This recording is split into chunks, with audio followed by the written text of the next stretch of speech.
review, and unless anybody has any last minute not for recording surprises. Sorry, I was just gonna say it's started recording. Did you all see the message? Okay. Thanks, everybody. So here we are. My name is Brett Brownscombe. I'm with the Department of State Lands. I work as the department's Elliott State Forest Transition Director, transitioned into the Elliott State Research Forest. So we're here on April 2nd for a meeting of the Elliott State Research Forest Advisory Group. And I know we have a mix of folks present, but why don't we go around? I'll flash the agenda after we do intros. And maybe Jack, Keith, we could start with you two, and we'll go from there. Hi, good afternoon, everybody. I'm Jack Williams, speaking to you from the Medford area, overlooking a nice sunny day down here. Glad to be here. I know it's a busy time for a lot of people, so I appreciate everybody able to make it. I co-chair the board group with Keith, so we try to tag team on a few things with some of the rest of the members.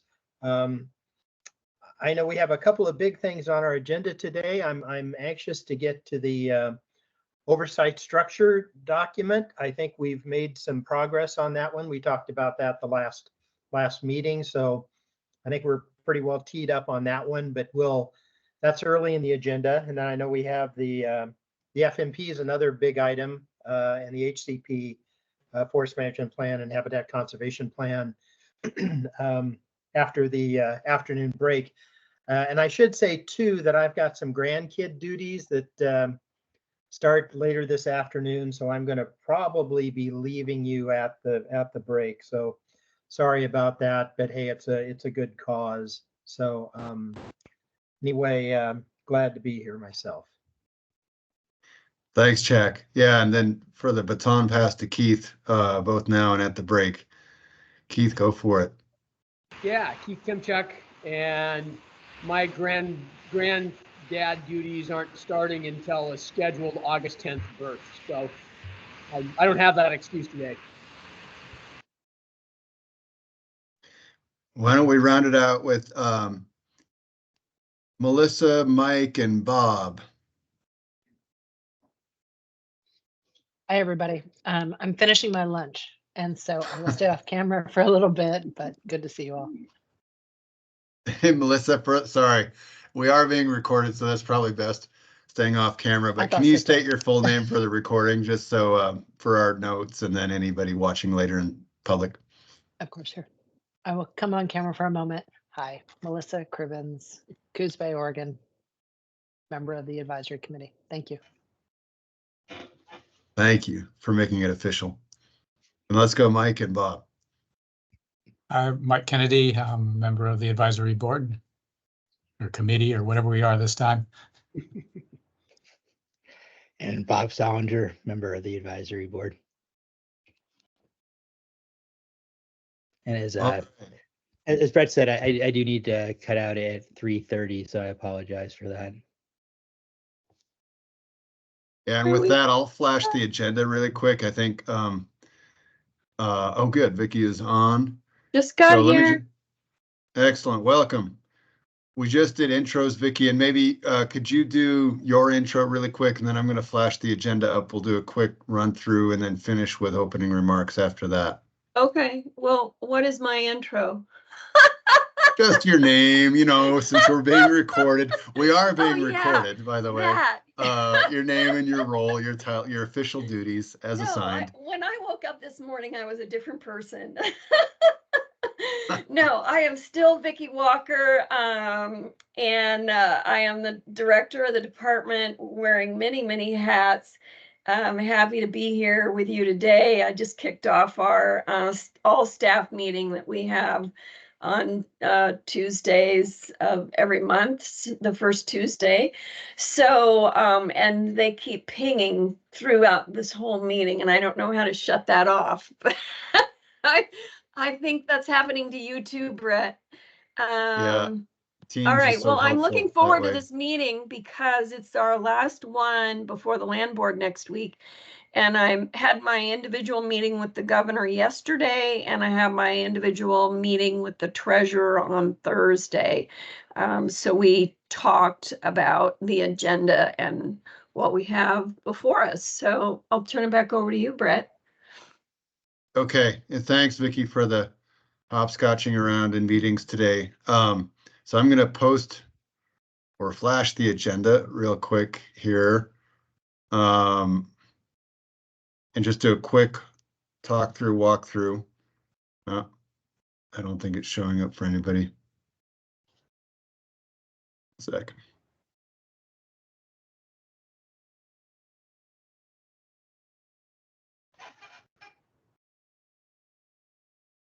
Share. Okay. So let me enlarge it a little. Do the best I can. So this is our proposed agenda for today.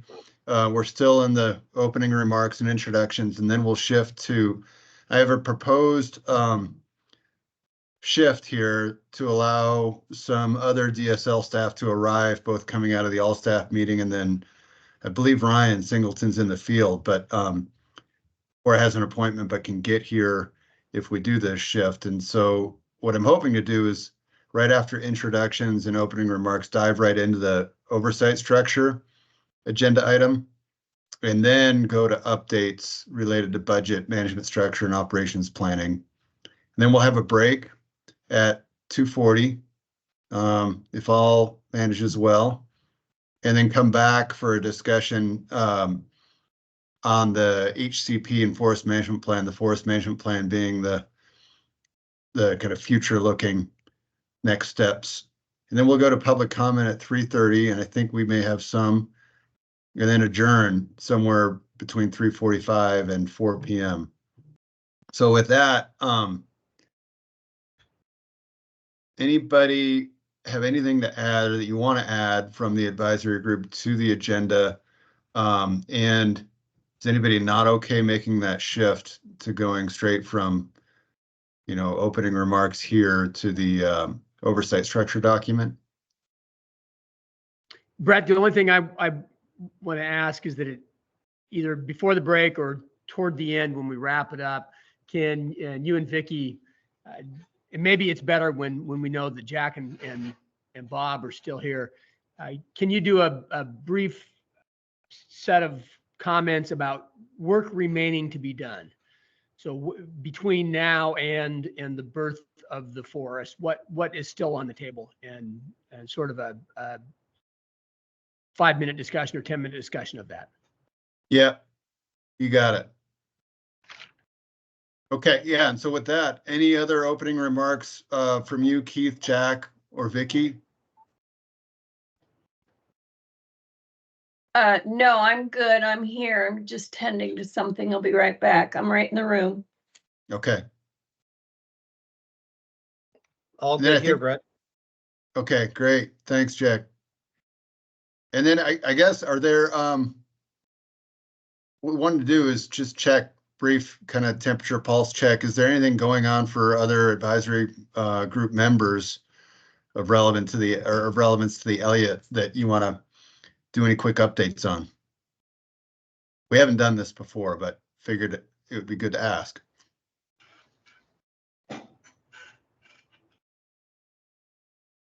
Okay. So I'm going to, Keith, follow your lead and share a document, share the work plan document here, because I think this document helps situate kind of where we are now and where things are headed related to research forest creation. So this is the work plan that DSL is working from based on our direction from the State Land Board, coming out of the December State Land Board meeting, where the Land Board recommitted and reconfirmed its intentions around creation of the Elliott State Research Forest. And doing so based on the foundations that have been built to date. And, there were 6 or so different key components that the land board wanted to, or that we identified, and the land board wanted to be sure we continue to work forward. And those 6 components are the things that are really, they're in the left-hand column here, that are really the roll-up of the big picture workflow items that the land board is looking for before we say, we've got a research forest ready to operate. So the first one is the management structure, and we've talked about this at several meetings. That includes the draft organizational chart, the key roles and positions, and the budget, both the near term and then the longer term budgeting around that. And we're not going to get into that as much as we have in the last meetings. Today, instead, we're really focused on this second item, which is the oversight structure, and that includes the development of a board of directors for the research forest, but also includes the roles for the land board and department, and kind of the delineation of responsibilities between each of those 3 oversight and kind of management entities. The third business or work plan item is the business plan and budgets, and this is relevant to the startup costs.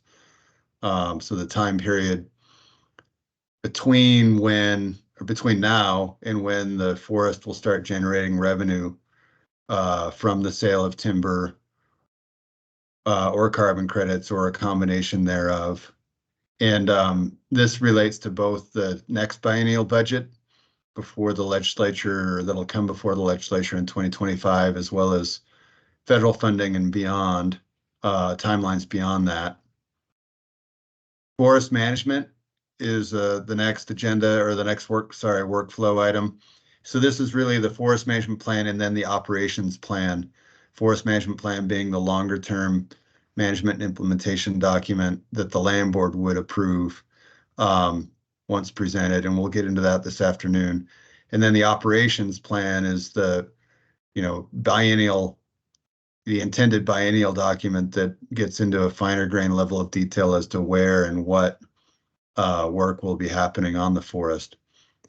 And then there's the habitat conservation plan. We'll touch on that this afternoon, and this workflow item on research and partnership pathways. So that includes resolving the question around who the lead research partner or partners are going to be on the Elliott for the research forest, and then also partnerships related to tribes and federal sovereign tribal governments, as well as other partnerships, whether they be local or statewide, including around Shutter Creek and the development of a headquarters for the research forest. So this is really, I think, Keith, I hope this is what you were looking for in terms of, when we talk about the oversight structure in a second here, and then when we talk about the habitat conservation plan and forest management plan, as well as do some updates around budgets and operations plans, this is how those things nest in the larger context of the things that need to get done in the months ahead. So I'll pause there and maybe Keith, go to you first. Does that help? Did that cover it? And then any other questions or feedback? No, that's exactly what I thought was needed. Sometimes we get so busy focusing on what's right in front of us, we sort of forget that there's a road beyond that too. And so coming back to that again and again, I think is always wise. Thanks. Yeah, and I got to tell you, Keith, I'm feeling like, wow, things are really happening now. We've talked for years, it seems like. So now things are happening. It's pretty awesome. I'll wait till we get to the operations plan to talk about that. So I will turn it back over to Brett. Okay. Yeah, and so that's both the windshield and the horizon And I guess back to the windshield. So at the upcoming April 9th, next Tuesday land board meeting, there is an action item on the Elliott and then an informational item on the Elliott. So the informational item on the Elliott State Research Force is really just an update for the land board on where we are with all those key workflow pieces. And the action item is on the document I'll put up in a second. It's on the oversight structure document. So I think what I am intending to do with this agenda item is just walk through. I know it feels like we've, at every one of these advisory group meetings, this advisory structure, or sorry, oversight structure document's been up in one form or another, and it's evolved with advisory group input over the course of these meetings. And we've gotten it to a point where I think the main question for you all today is, are you feeling good about it? It is teed up with the land board materials for an action and adoption of that structure on the 9th of April. And so if the answer to the first question is yes, you're feeling good. The next question is, and how do you want to, or whether or how you want to communicate that to the land board on next Tuesday. So I'm going to go through a version of the document and just try to, I'll make some assumptions around people having done their homework, but knowing that everybody's busy and advanced reading is not always on the forefront of the mind. I'll just walk through this really quick around how this document has evolved and how it's structured. So the basic structure is there are 3 main sections and to this oversight structure document. So this is the attachment to the land board action item for the 9th. And this is what the land board is being asked whether it wants to adopt as is, or as it would choose to revise it and direct DSL. And the structure is basically, first section is land board roles and responsibilities related to oversight. The second section is DSL's roles and responsibilities related to that. And then the third is the new Elliott State Research Forest Board of Directors. So I think the additions, the things I wanted to hit on really quick, the additions since you last saw this document, not since you last read it between that last meeting and now, but at the last meeting, we didn't have a section in here related to mission and management policies. This was always in a comment bubble placeholder. And so the proposed path to adopt this document does include a mission statement and management policies. The thought being, when a board, when the land board or DSL or the new Elliott Research Forest Board are performing their roles and doing oversight, it's like, okay, in what context? And so the mission and the management policies have always been, they're always central in the Senate Bill 1546 governance structure approach and overall statutory structure. And so we've largely adopted or pulled the mission and management policies from that statutory language based on the strong bipartisan support for it, and then the underlying support from tribe stakeholders and others, and the advisory committee at the time. So this is the, there are a few changes in the mission statement language and that are different than Senate Bill 1546. And one is brought in from Jack around integrating some of the research, integrating some of the basically the centrality of scientific research to the mission. These are from the statutes. They're not new, but I didn't adopt the track changes in this document. I just wanted to show everything.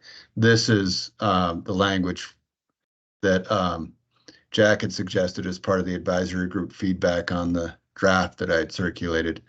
And then on the management policies, this additional language is here to reflect a couple things. One, that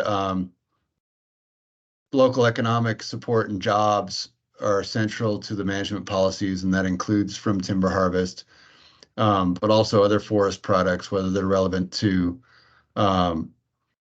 indigenous cultural forest products or other forest products that can support economic activity, and then habitat restoration, which also creates jobs. So that was the thought with that addition. And then this addition around improvement of the ecological health of the forest relates to comments, I think feedback around from the advisory group around, you know, the values of the forest and outcomes are articulated in these management policies, but there was never one that was central to conservation as an outcome. It was only conservation in the context of research. So the idea was to balance that out. So I wanted to pause on these or this area because it's really part of the document that wasn't in there at the last meeting. It has been in the materials that you've gotten for review at this meeting. And it kind of resolves this question that we've had around, or attempts to resolve the question we've had around how to integrate the management policies and structure or a mission into this oversight structure. So before I go through the rest of the document, I wanted to, I guess, pause here and ask if you're all good.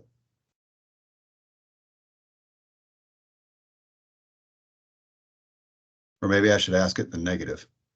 Well, Brett, I think you need to put the one piece in there that we're going to add that you forgot to include in all of these machinations, but there is a phrase. Yeah. You're getting at how the document can be changed over time. How it can be amended, and thought I took a picture of it so I could read it. I can do it from memory really quick. You want me to give it a shot, Vicki? Yeah, you can while I'm looking for it. Okay.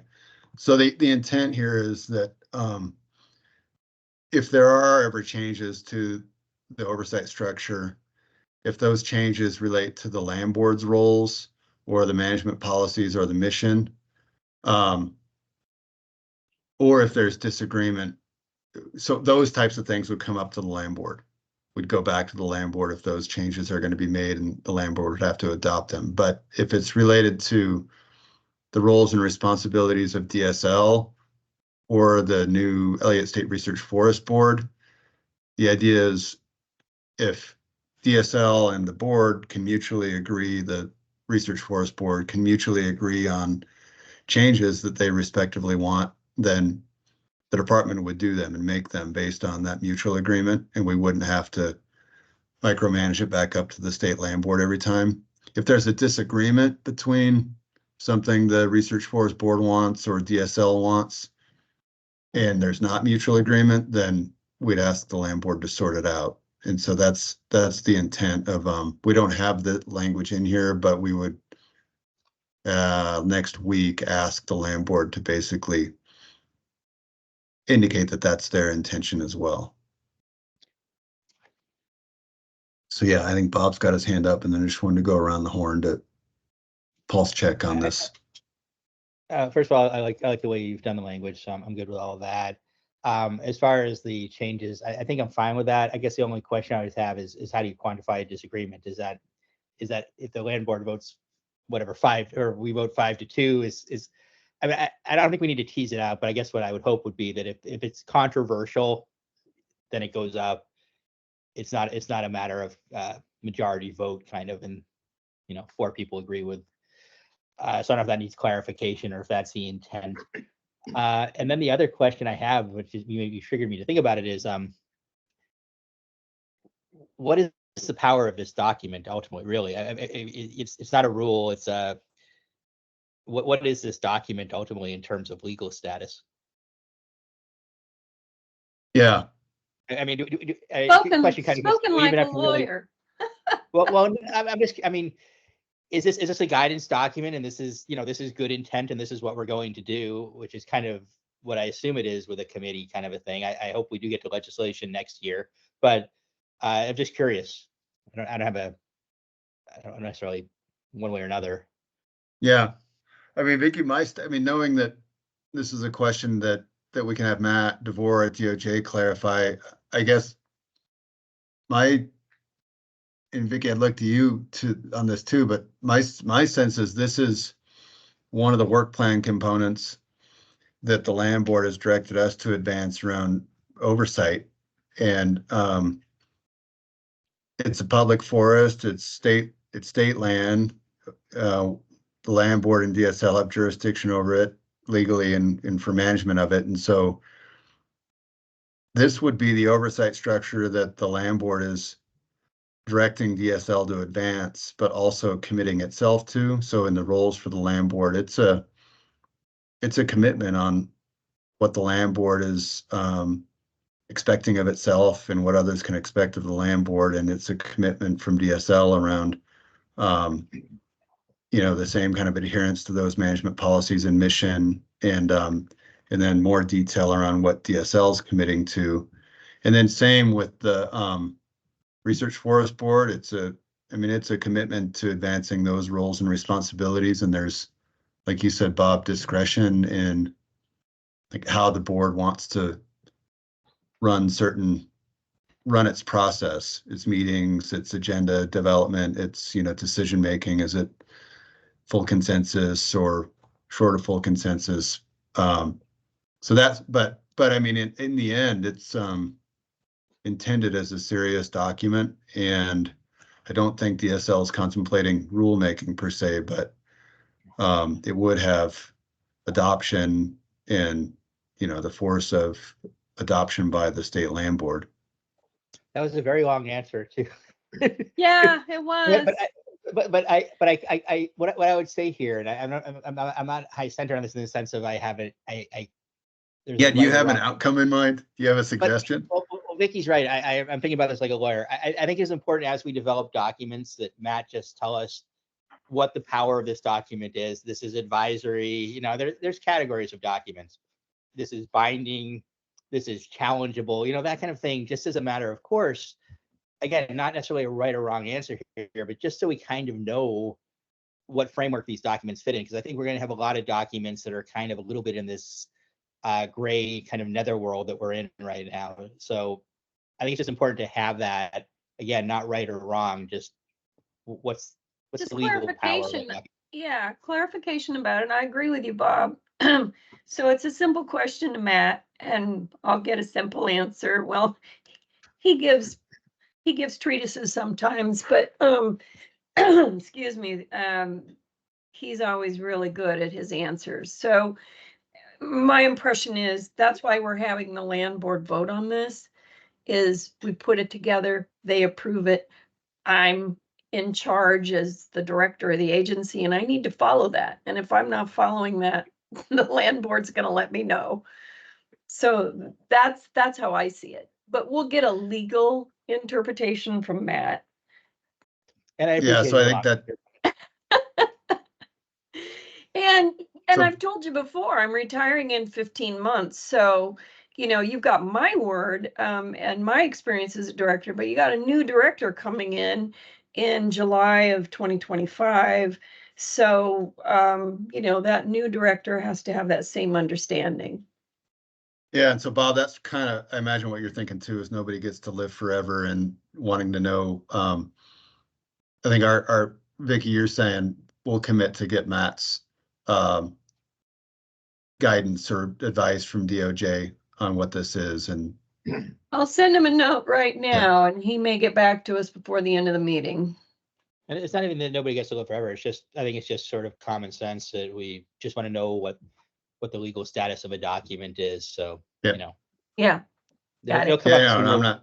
say, well, we didn't do this. Should we, did we not follow our own procedures, and what does that mean? So. All Okay. right.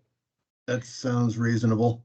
Anybody Jack, think I that sounds saw it. unreasonable? I saw a tail in the background, Jack. Was it a dog Oh. or a cat?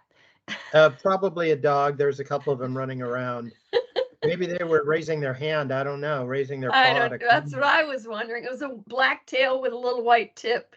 Yeah, that's Flick, I think. Yeah. You know, to me, I guess when I read this or when I look at this document, it kind of reads like an MOU that I'm used to in a lot of federal agency work, where you've got a goal. In this case, it's kind of the mission, and then we've got 3 different entities that are trying to work together to achieve that Mhm. mission, and sort of here's the responsibilities of the first group and the second group and the third group. And I've seen a lot of that kind of thing in sort of an MOU structure. Most of those memoranda end up kind of signed, and I guess I kind of viewed the land board's approval as kind of the the signatory, if you will, of the, and it's guidance document for for all of us, it seems. Does Yes. And I hope you noticed, I don't know if you noticed in there, but there was one part where it said if we, the department, disagreed with the recommendation of the board, that we would have to provide an answer to you in writing. And there was no deadline on the writing. And so me being, thinking someone else wouldn't be so on the spot about it, could take months to write you. So I wanted it to be a quick response so that you have the information right away and could take other measures as needed. Yeah, and Vicky, that's where there are a couple other areas, including that one in the document, that I wanted to Okay. just highlight for everybody on the group. But first, just stepwise, is there any consternation around how the management policies and the mission looks, including with the revisions? And we're in this space where we had 1546 and we had agreement as expressed and adopted by the legislature around mission and management policies. And now we don't have that officially in statute anymore. And so the idea is get the land board to articulate its commitment around the mission and management policies that would be overseen with, relying on the good, strong support for 1546 and on any of that language. But I think, Jack, you had, it seemed like a good addition to those management policies. And I just wanted to do a temperature check on, is everybody else feeling like the way the mission and management policies part of the document reads still where they are, and where you think DSL should be, or where you think the research force should be?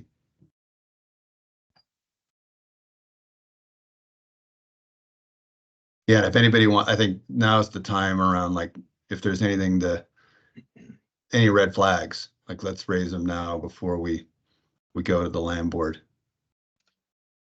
So I'll pause. If I don't hear any, then I'll get back into some of the other sections of the document where there have been changes. Yeah, just speaking for myself, I really obviously like the kind of changes to the mission.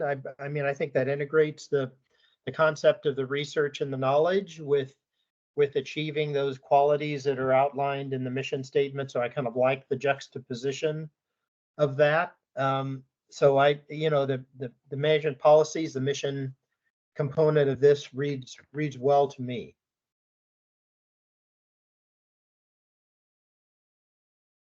Okay.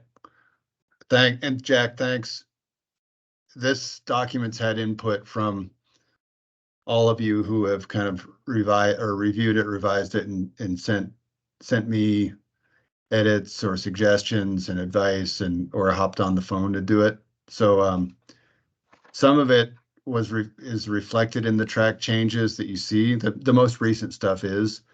Some of the other stuff, including some of the things that after our last advisory group meeting, Melissa provided some really helpful structural suggestions on change, and then content and all that's been incorporated in here, Melissa.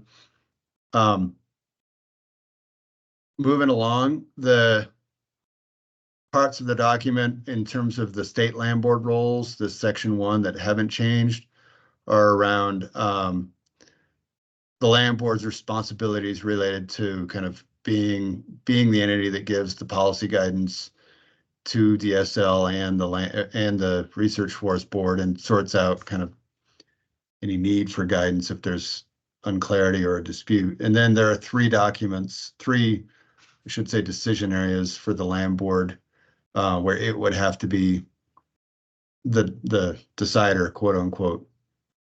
And that includes the forest management plan adoption and amendments to the habitat conservation plan.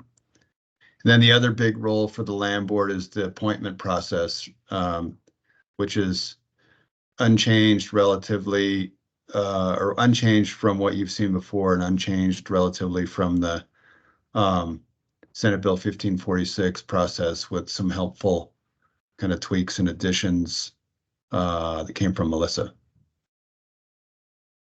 So that's section 1 in a nutshell. Section 2, and then I'll ask, I guess, for the feedback after I go through these, is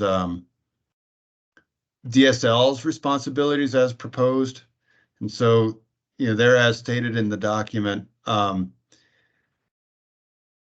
This subsection 2 here has been reworked some since the last meeting, based on, I think, good structural input from Melissa and some interest in making sure that this document doesn't micromanage the board, that the board has some discretion, the Research Forest Board rather has some discretion on how it manages its process. I mean, ensuring that public meetings laws are going to be complied with through DSL will ensure that for the board, but the board kind of living within that government in the sunshine, as well as clarification of the commitments here around public review and comment, and that this is the intent here is that this is a clear direction that there will be that role for public review and comment on all of the key items in the subsection to follow. And for certain things, including or specific things, the biennial operations plans, the forest management plan, or amendments to it, and then habitat conservation plan amendments, there would at least be a 45-day public comment period. On other areas for public comment and review, the board would have discretion on how to land that.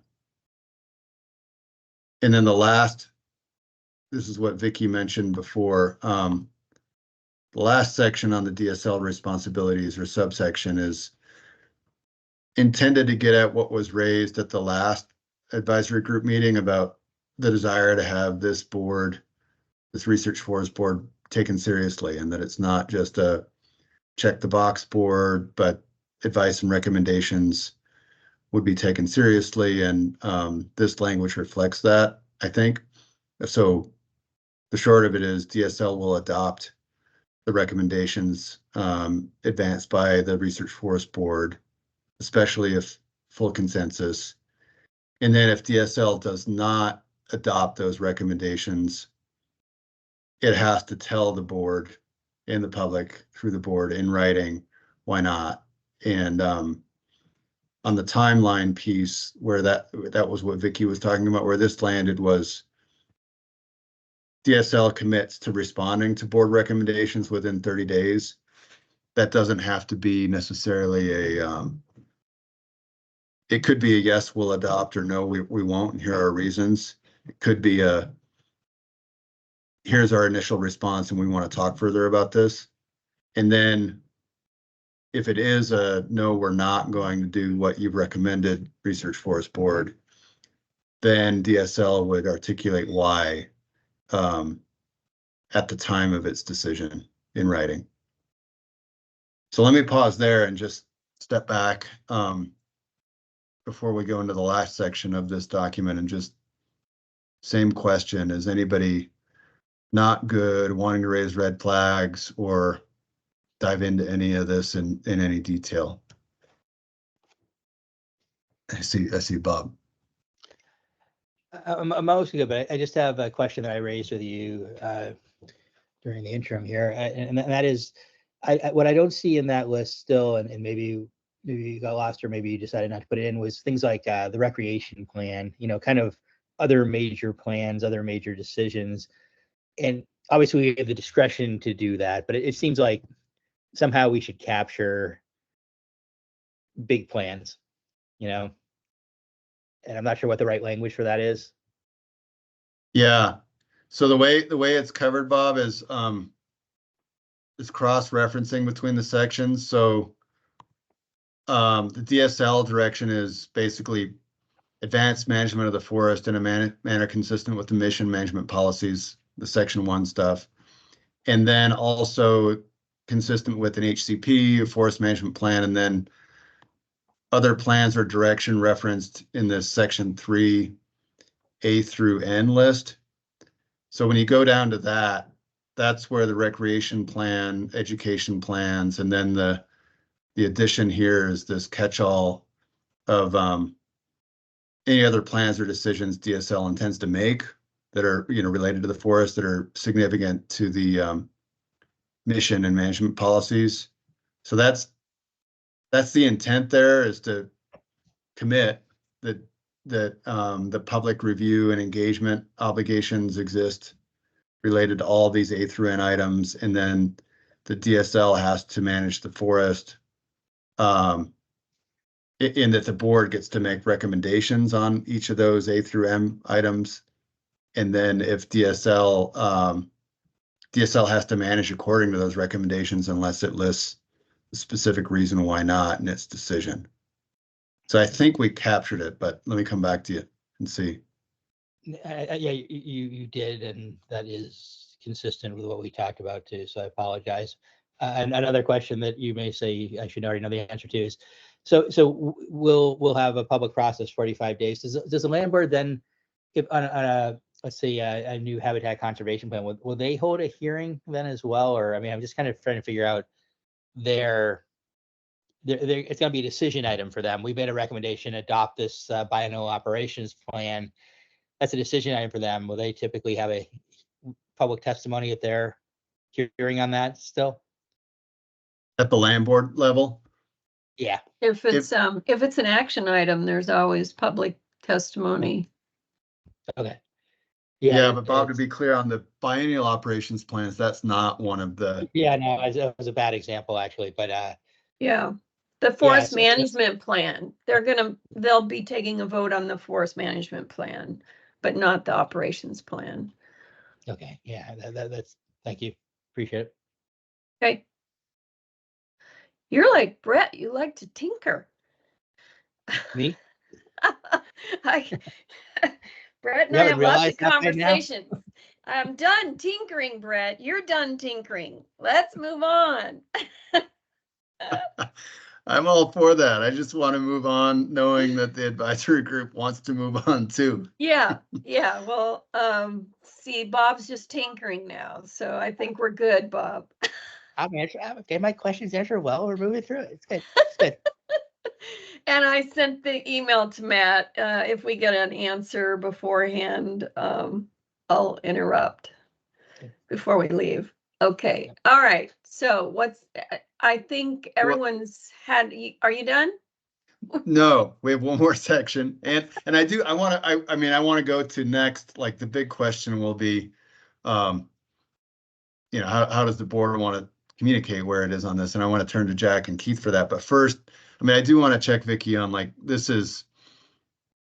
advisory group's been back and forth and working on this and kind of refining and evolving this document. So I want to go through the steps on, like, is there anybody who's not good with the way it exists currently, including the recent track changes that are up on the screen now and reflected in the materials for today.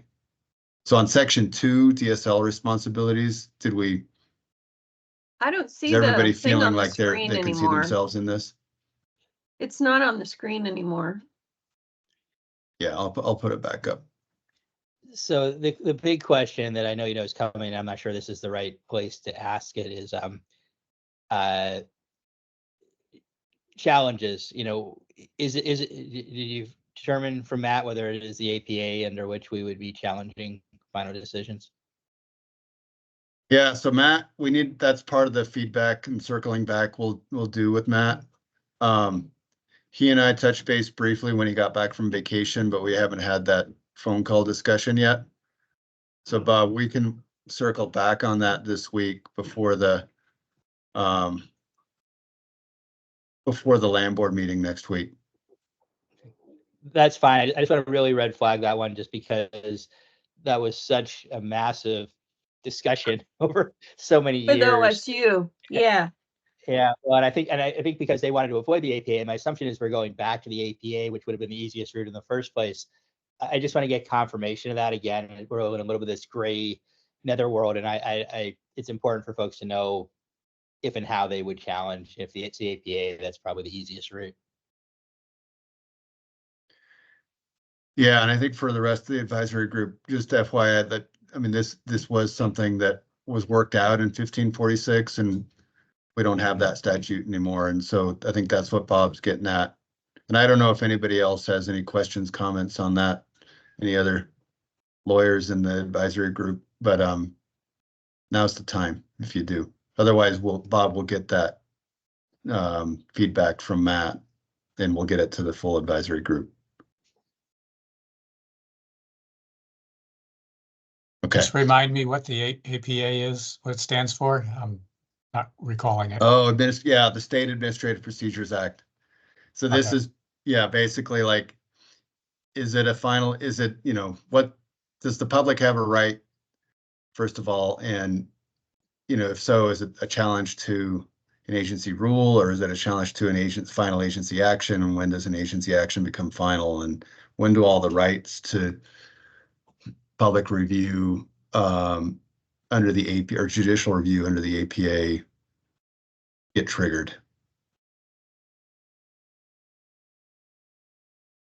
So, yeah, to summarize, I mean, this section under DSL responsibilities. I'm going to move on to the next section, but I think the big change is making sure that the public engagement opportunities and obligations are clear. For, DSL running a process tied to each of those section 3 sub 2 A through N items, and then that the board's advice and recommendations will be taken seriously. And I think hopefully that gets to what you all were wanting to see in an outcome. The last section here is the actual Research Forest Board's duties and responsibilities. And so, again, this is broken into discretionary areas where the board, if it chooses to, on its own discretion, may advise and make recommendations to DSL on these items, 1A through G, and then mandatory areas where the board shall advise DSL and make recommendations. And that includes this list that we've looked at before. And I think the quick points to hit on in here are clarifying this new language, clarifying this is all based on advisory group input, that the board itself, that the board doesn't have to just rely on DSL's public process when considering the information on which it makes its advice and recommendations, that the board wouldn't just it would hold public comment periods during its board meetings, but the board could also structure and solicit other forms of public feedback and engagement. And then the second point to hit is the addition in this subsection of proposed research plans and programs, with the intent being that the board would be presented with a research plan and program from a lead research entity or entities working with the proposed research coordinator position. and the DSL brings that forward, working with that lead research partner or partners. So I want to pause on that. And we talked about this last edition and just see if there's anything there to discuss. And I have an answer back from Matt when we're ready. Okay, let's Maybe pin I that. might- Oh, sorry, Bob. I think I talked over you. No, I talked over you, but I missed it while you're scrolling. Where does hiring of the forest manager live? Discretionary. So if the board wants to give or chooses to give DSL advice and recommendations on it, it's right here. The board can choose to do that, but it's not mandatory. I think that actually should be mandatory. I mean, I think that's probably the biggest decision we're going to make in terms of implementing. I think, you know, obviously we can do it if we want to, but I can't imagine the board's not going to want to on that decision. And I might move that one up to will advise, just because it sends a message in both directions it's one of those foundational decisions, really. And I think that sets us up to have a dialogue about how we're involved in that, whether we have a board member on the hiring committee, whether we review the job description, whatever. But I think that makes sense. I don't think it substantively changes anything. I just think it sends a message in both directions that we ought to be communicating on that. So you don't want that to be a may, you want that to be a will in number 1? Yeah, I think so. So it would apply, the or move it up into will the would section of apply things to we'll advise all on. of those subcategories. No, just on advising on hiring of the director.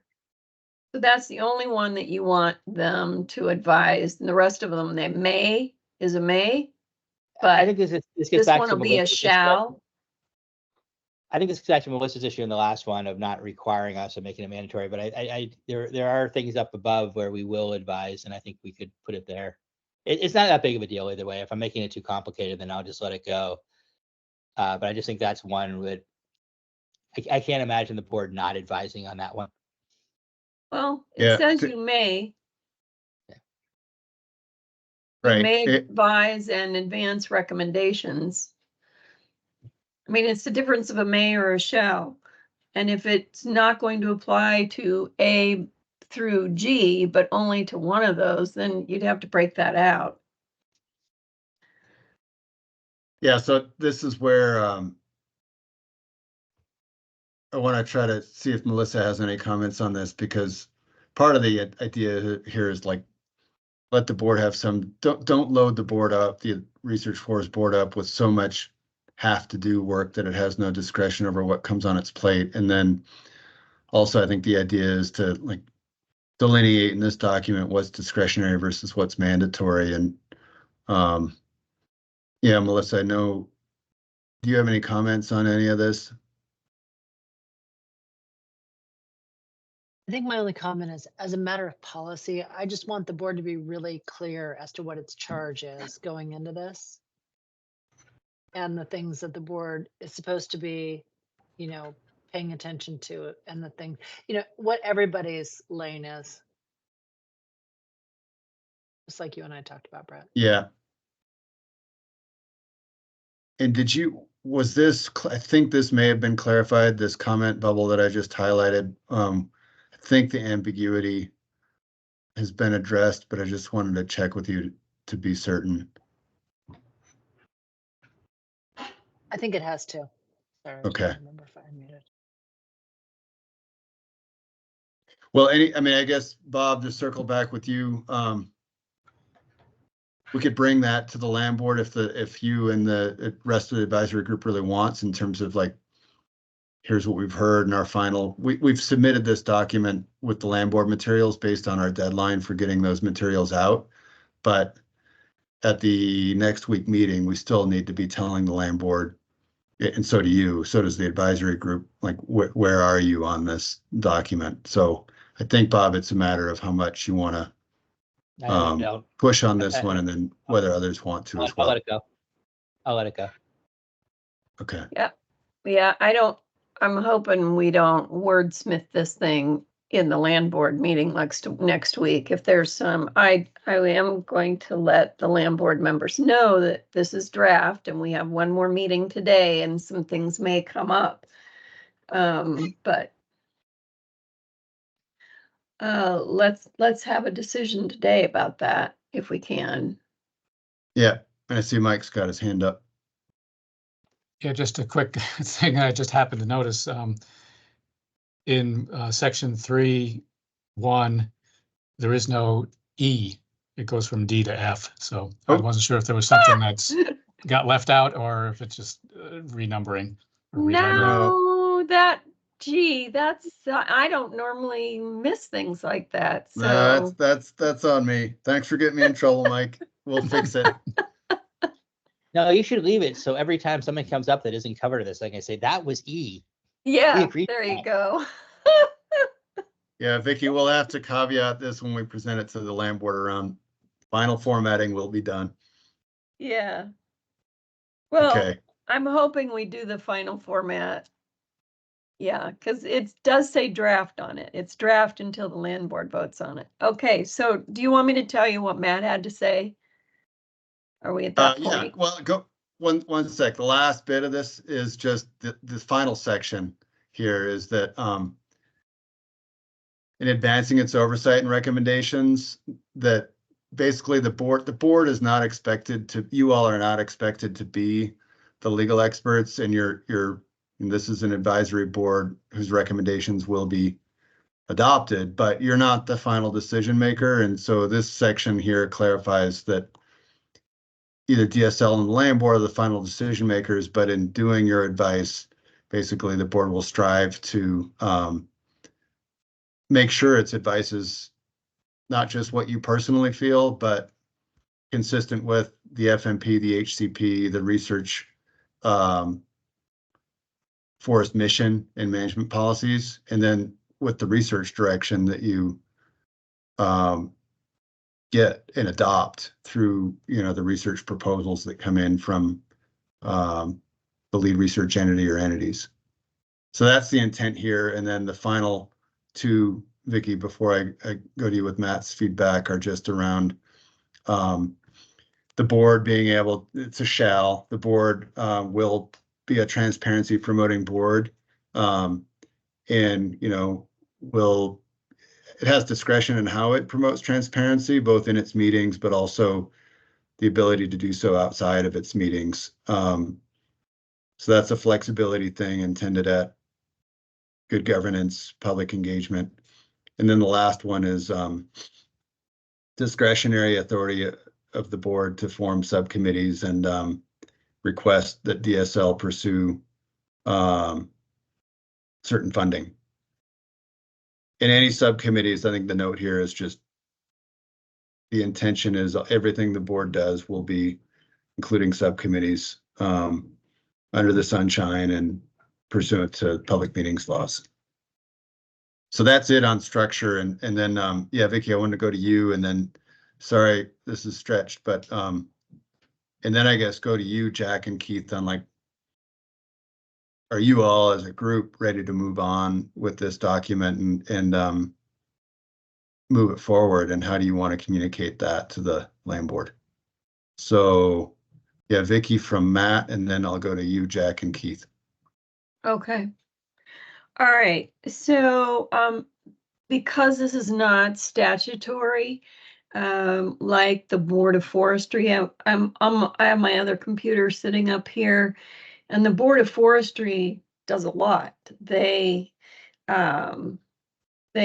supervise all matters of forest policy within the state related to lands managed by the Department of Forestry. They appoint the state forester. They adopt rules regulating forest practices, and they provide general supervision of the state forester's duties in managing the Oregon Department of Forestry.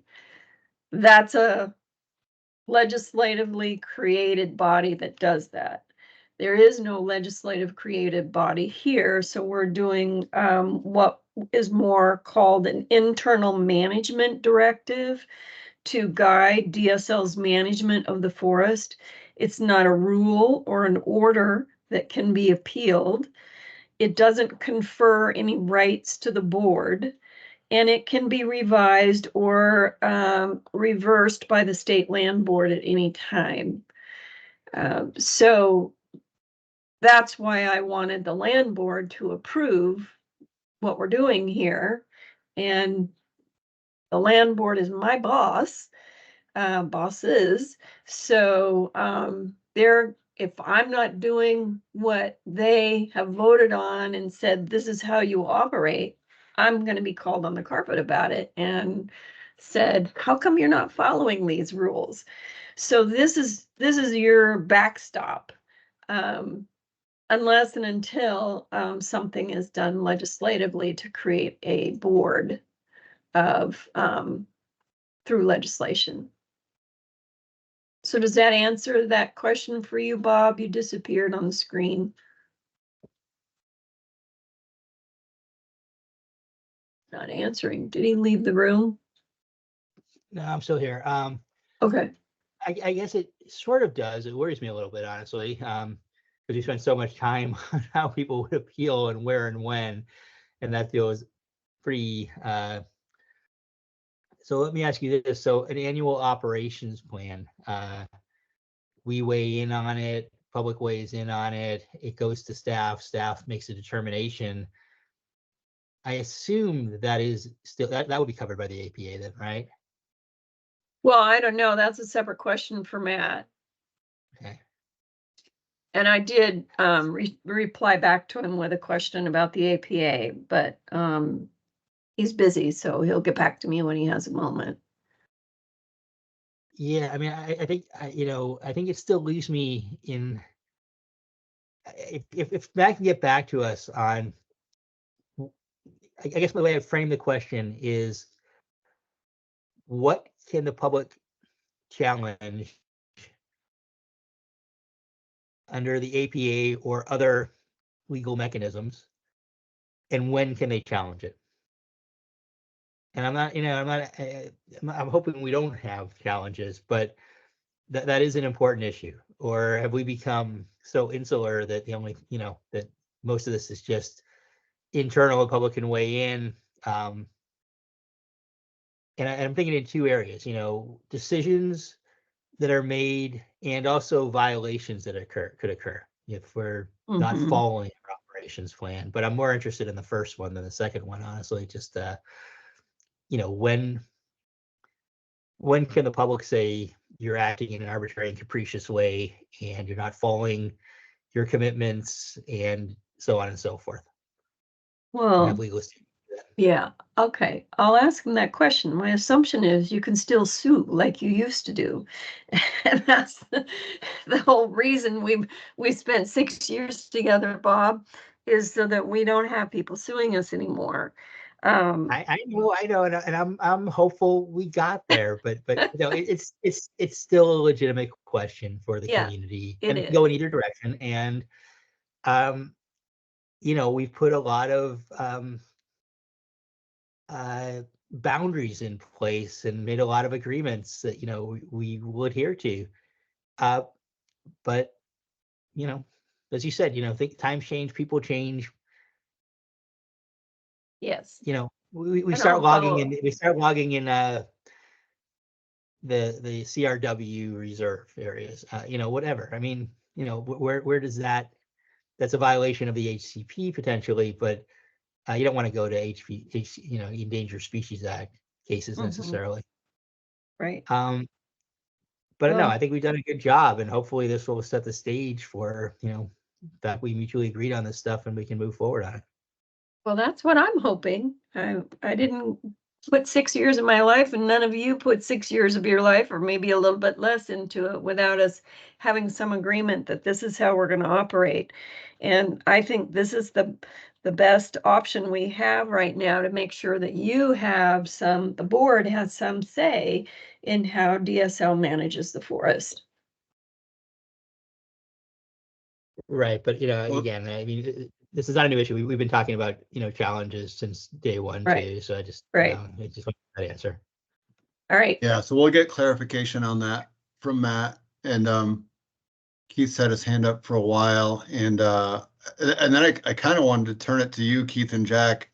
After Keith, you get to ask or say whatever you want to say around where, like ultimate question, where are you all collectively on this oversight structure, and what would you want to communicate to the land board next Tuesday? So Keith, I'll look over to you now. But you're muted.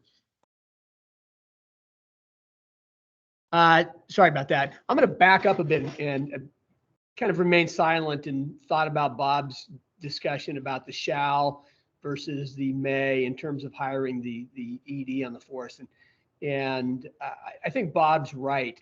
And I think we could, and maybe now is not the time to switch it, but I think the board's being, the word shall indicates more than a board responsibility, but it also indicates future DSL regard for the board's recommendation in that particular area. And in a DSL post Vicky, I'm not thinking of worst case scenarios, but I do like the language of shall in terms of the board's responsibility and recommending or commenting on the hire of the ED for the forest. I think it makes sense. The others can be may, and that's fine. But I think by emphasizing shall, it does emphasize and make more simple the board's role in that particularly important project. So I think Bob's got it right. With that, and what I'd like to ask the board, with I think the rest of us, is would you be comfortable without wordsmithing too much the current language, if we can get it just right, or maybe as is as a draft, a recommendation to the land board to adopt, which would be, rather than the land board then just reviewing the draft language, they would also then have along with it a recommendation from this body to adopt the language. And so it's a question to all. And if you want, Brad, if you want to put that to discussion to everybody that's here, I think that that's pretty appropriate. And I'm in favor of such a move, that we make a statement and we do recommend an adoption. Because if we're not comfortable with it, then what the heck are we doing with this particular document, right?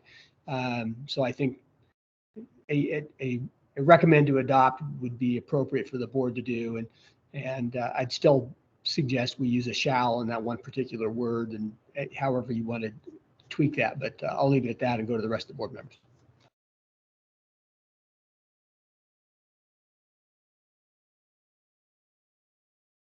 I see Mike's got his, I'll put on the facilitator hat and just go to, let's see, I saw Jack up, and then Mike up, and then Bob up.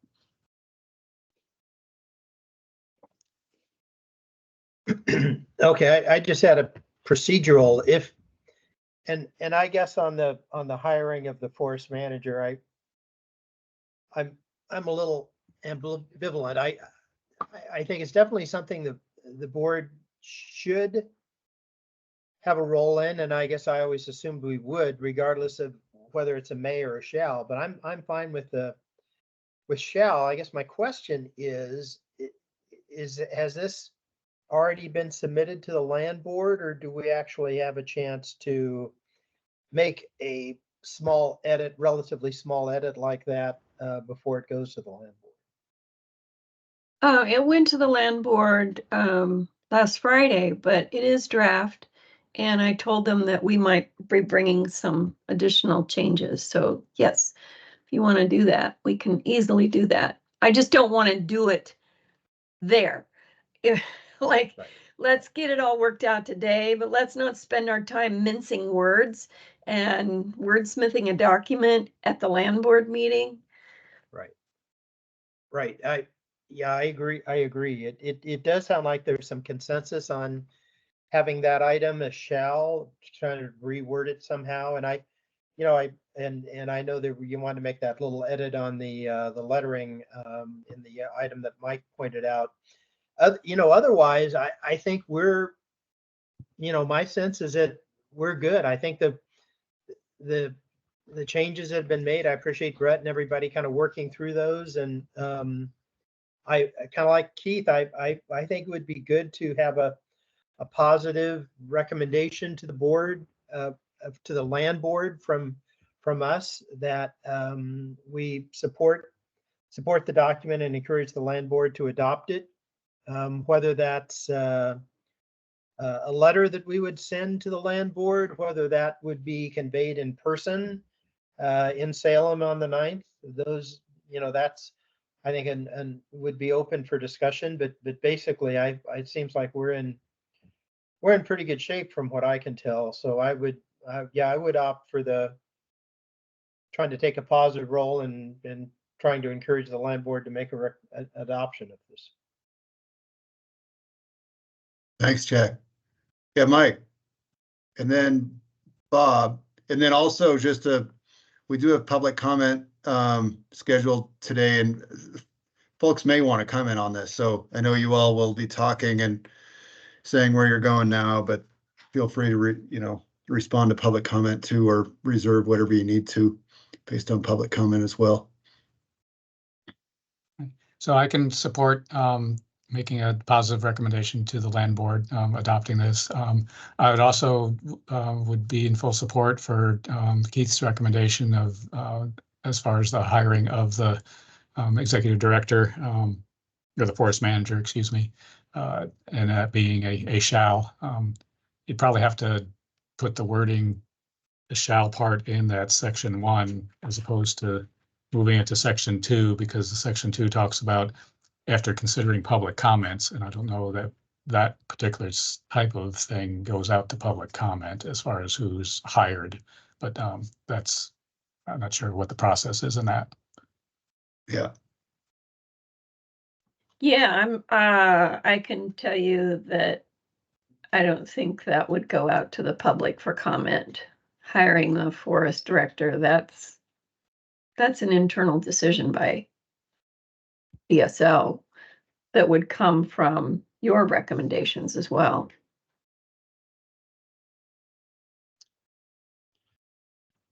Okay. Thanks for weighing in, Mike.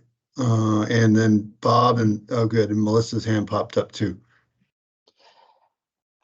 I guess a question on the same topic is I'm trying to interpret may as what that means. Does that mean it's at our discretion if we want to comment on this, we will, and you will take it seriously? Or does that mean in some cases DSL could say, no, you may, but in this case you may not? And so I think the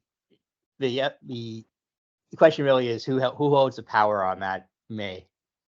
And I'm much more comfortable with it if it's the board than if it's DSL, where they can say, you know what, we really don't want to hear from you on this.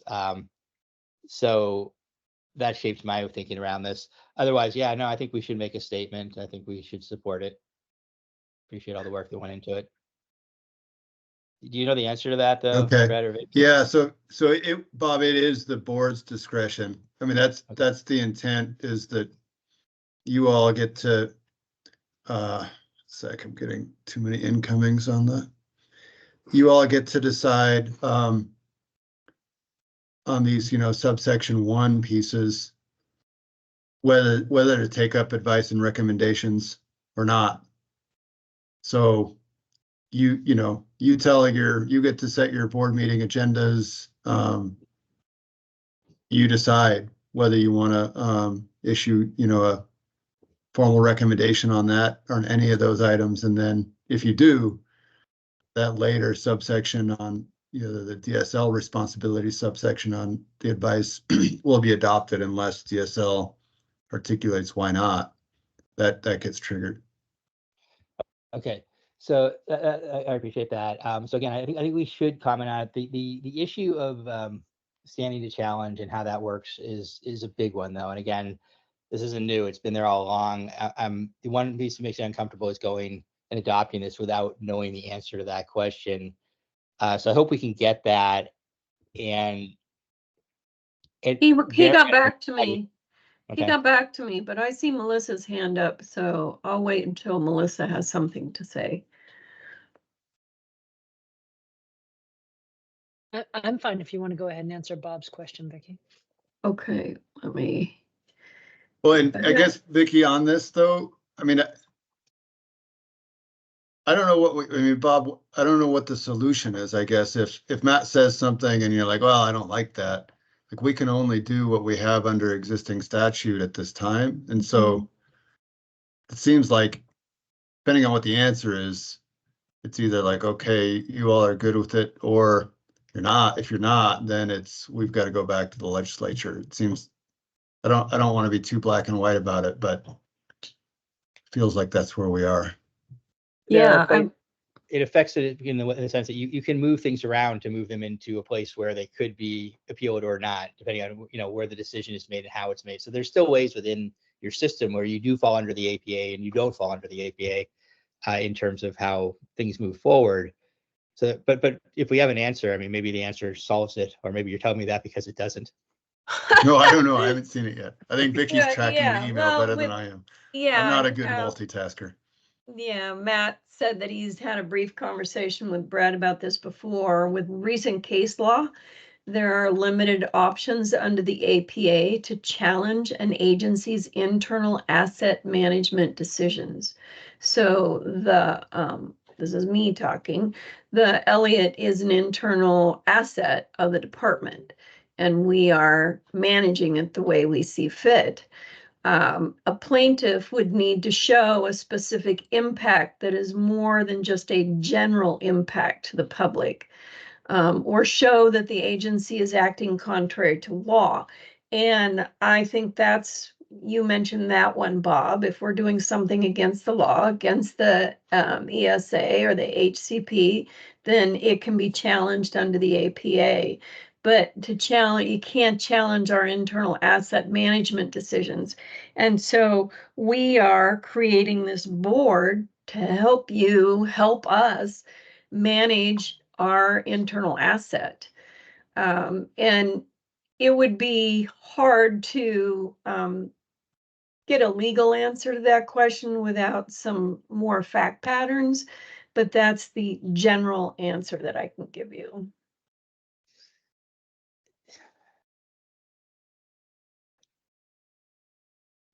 Okay, because okay, so we've lost a lot of ground there then, is what you're telling me, because we had legal recourse under the legislation, and it sounds like we may not at this point. So that's something that's going to be important to folks. Okay, well, we can continue that conversation later with Matt, but that's what I have today. Okay.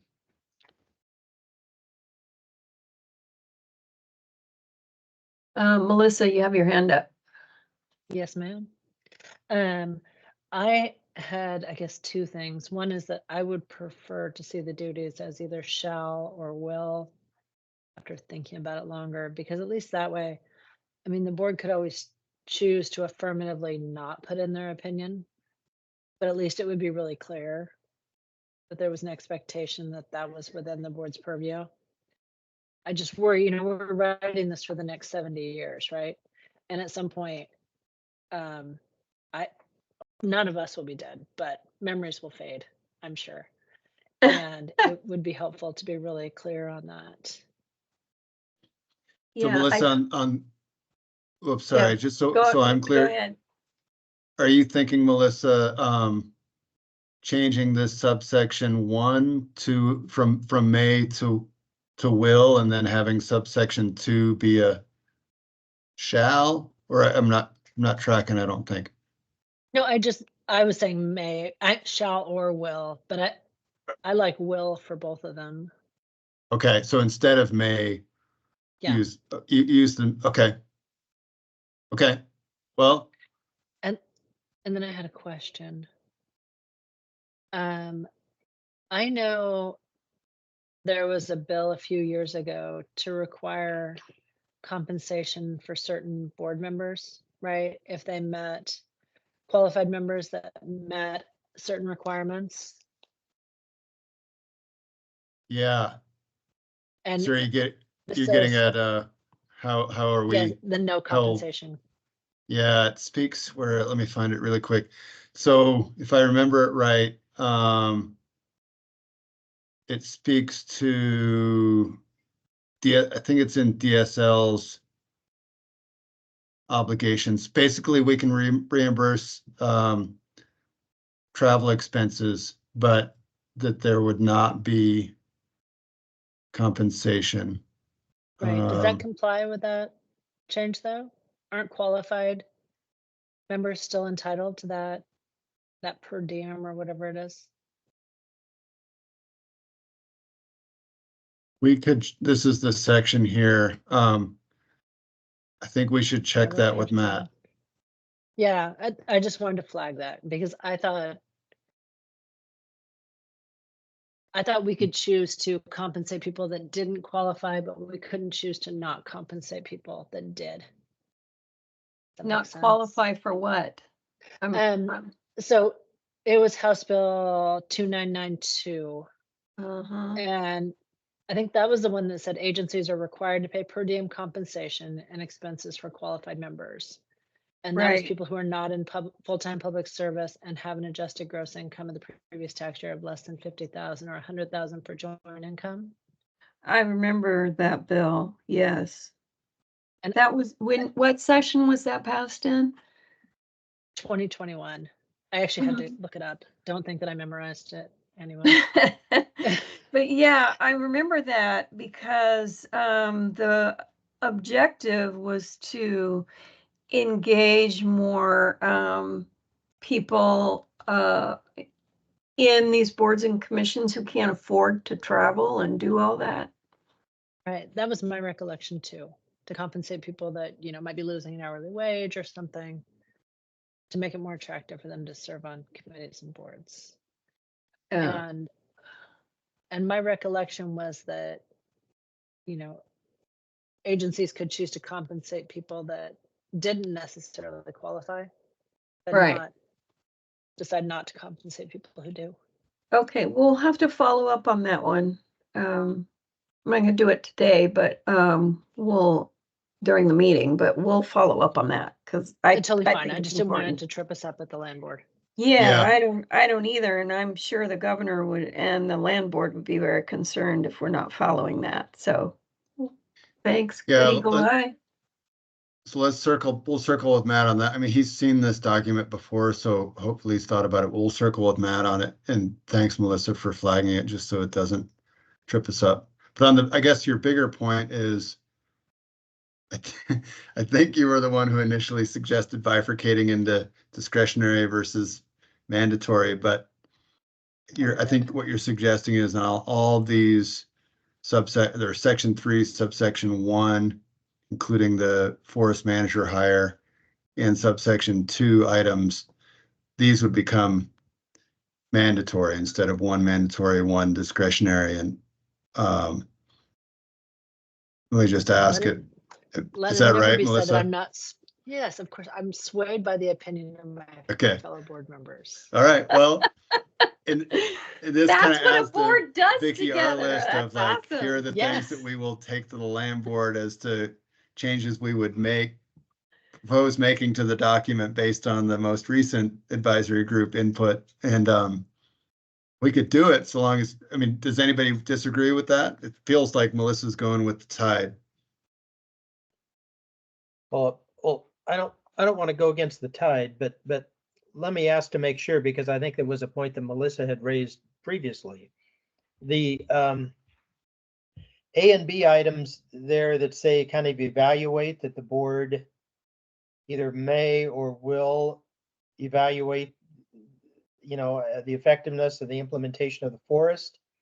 I think those were the ones that initially kind of raised the flag of whether we wanted to have that expressed as a mandatory component, that is, that the board would perform some sort of formal evaluation, I'm not sure that was ever the intent, but that was the concern, I think. And I can go either way on that, but I just wanted to flag that again to make sure that people were okay with that concept that yes, that is an evaluation that the board will perform.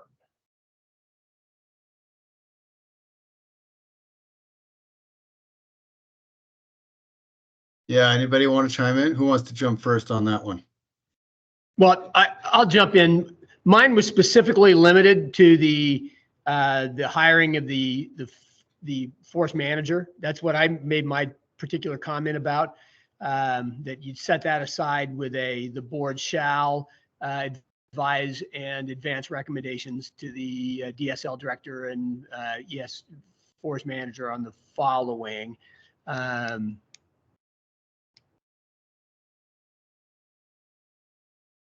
Well,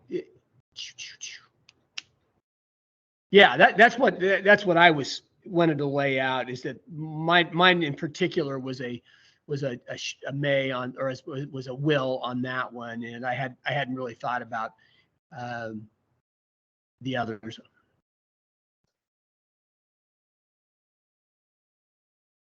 I think I'm with Keith on that too. I like the shall on the hiring. I think the others in section 1 there are still good with a may. Okay. And I think, Melissa, that was your comment initially. Are you would you, is that where you're landing right now, that if we have a shall or a will, it's confined to the hiring of the force manager, but the others are may? No, I actually just want the board to be really clear on what its responsibilities are. I don't know that I'm wed to any specific responsibilities, although, I mean, if we're looking for people to serve on the board, I think one of the big critical things for people is feeling like they're making a difference and like their time is well invested. And I do worry that if it's too permissive in the future, the board will see their opinions as just being advisory, when maybe they really joined wanting to have their voices heard. And so that's where, I come to the question of like, was I wrong? Do we not bifurcate? Do we just put it all as mandatory? And if there's something that the board does not want to give an opinion on, or feels like they don't have enough information, they can always vote to have no opinion.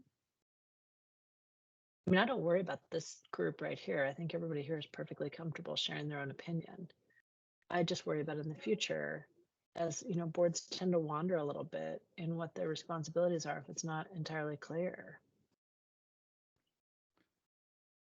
Yeah.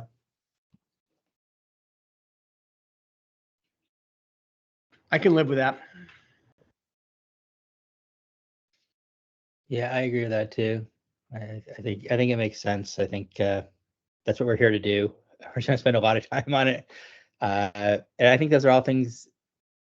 I see very few things on there that we're not going to want to weigh in if we're going to be having meetings 5 times a year and discussing things. We've always discussed those things so far.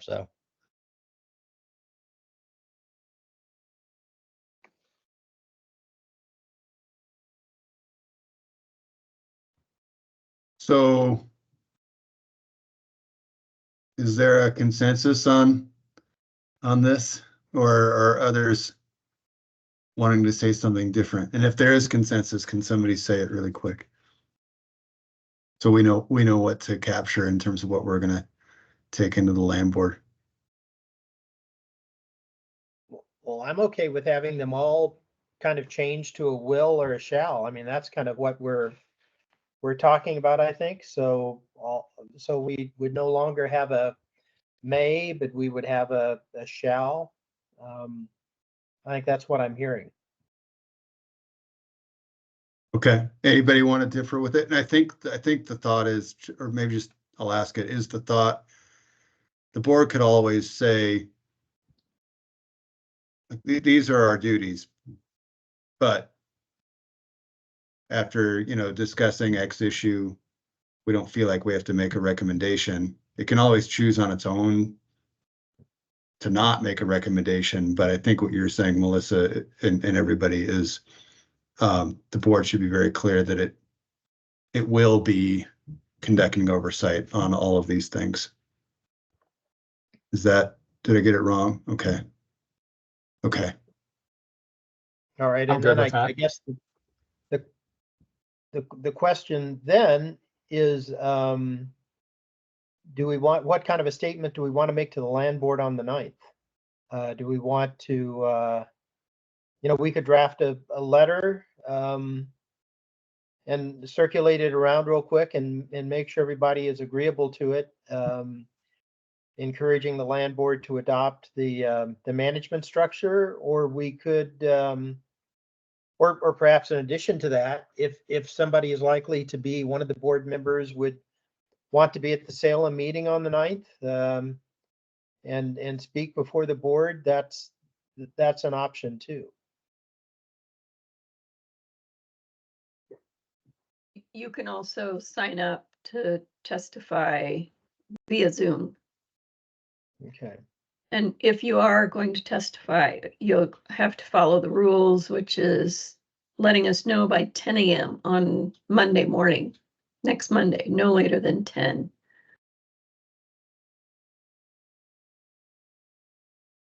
Well, I certainly think it'd be good to have a statement on the record in support and encouraging the land board to adopt it.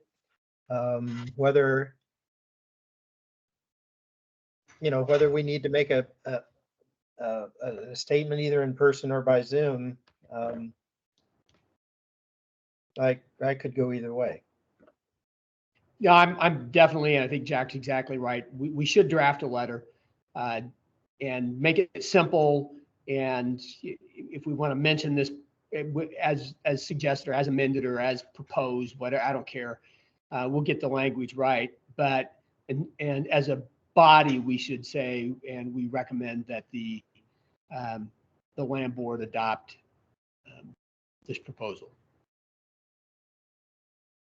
And then if we're able and the land board has time, what time's the meeting, Vicky, on the 9th? 10. Okay, then we, if you want one of us to make a statement, or if we all want to be there, I don't think they want to hear from all of us. I don't think there's a need, but if Jack or I or any one of you want to speak for the group, I think that's very appropriate. Yeah, and this is item number 6, so it won't be the first Right. up, but yeah. And then also in my remarks introducing item 6, I'll be sure to lay out that, what the board's responsibilities are, and then this is our oversight structure. And the department is committed to following it.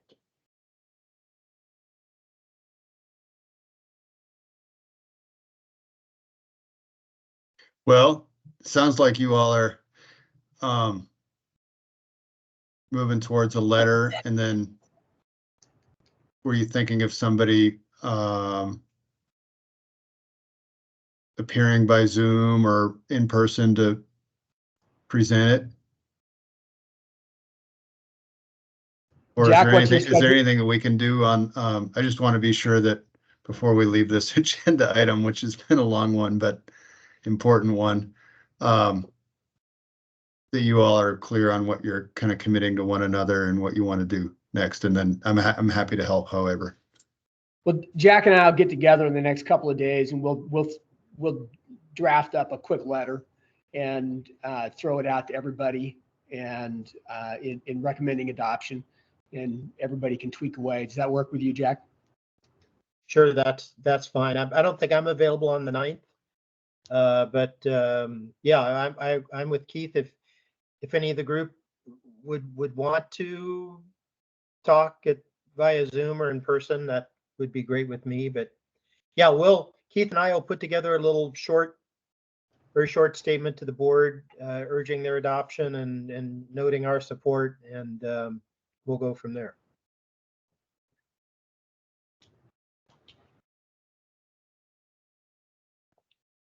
All right, anybody else want to chime in on this before we continue forward?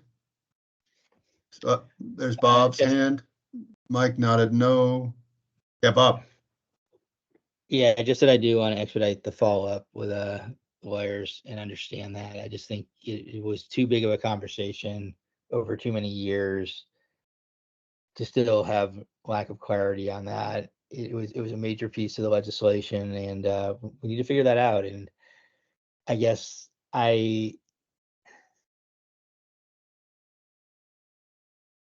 my concern is that again, if it's subject to sort of a final agency action, or if it's subject to something being in rule as opposed to not in rule, the whole thing we were discussing earlier, I think there are some things that we ought to be able to challenge as a public, and I just don't have a clear sense of where that is still at this point.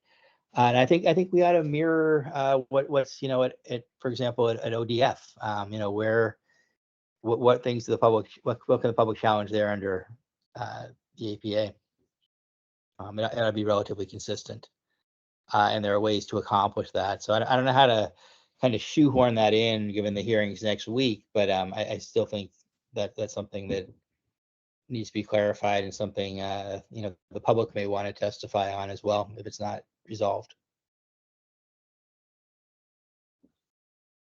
Yeah. Okay, So well, we'll keep working with to Matt. that end, I think either it'd be great to get answers, because I suspect there will be public testifying on this one way or another. So Okay. Mike.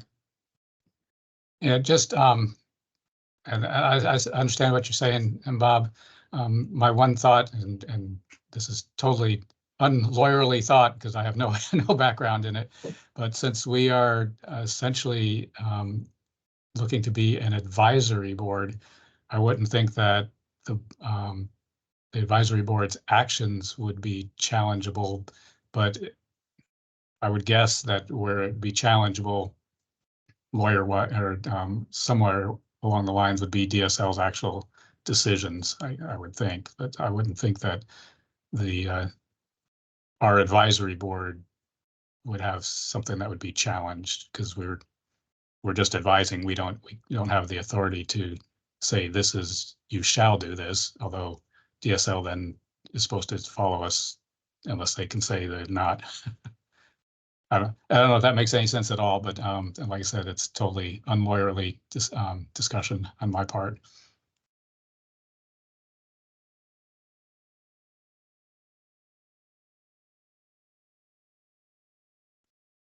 That was helpful, Mike. And Bob, I think you've got a reaction to it. yeah, At no, least I I saw your hand go appreciate up. your comment, Mike, and I agree with it. I don't think our decisions are going to be challengeable, or our recommendations, and neither should they be. But I think I'm trying to tease out if it's a final agency action, they decide to do something, is that challenging the APA? Is it only challengeable if it goes up to the land board and they turn it into a rule? That's where I think the questions for me lie. And we did have all these foundational documents that had the force of law basically after the legislation that don't any longer. And so we lost all that. And so I think about something like, say, the FMP, is that a rule, or is that an advisory document? Because if it's a rule and that's what we need to do, then adopt it as a rule. And then if we don't follow the FMP, people could challenge that. So I'm just trying to tweak whether we need to make any adjustments, whether we want to do that. And we may not have answers before next week, but at least if we have a sense of where we're headed, people can weigh in an informed way here.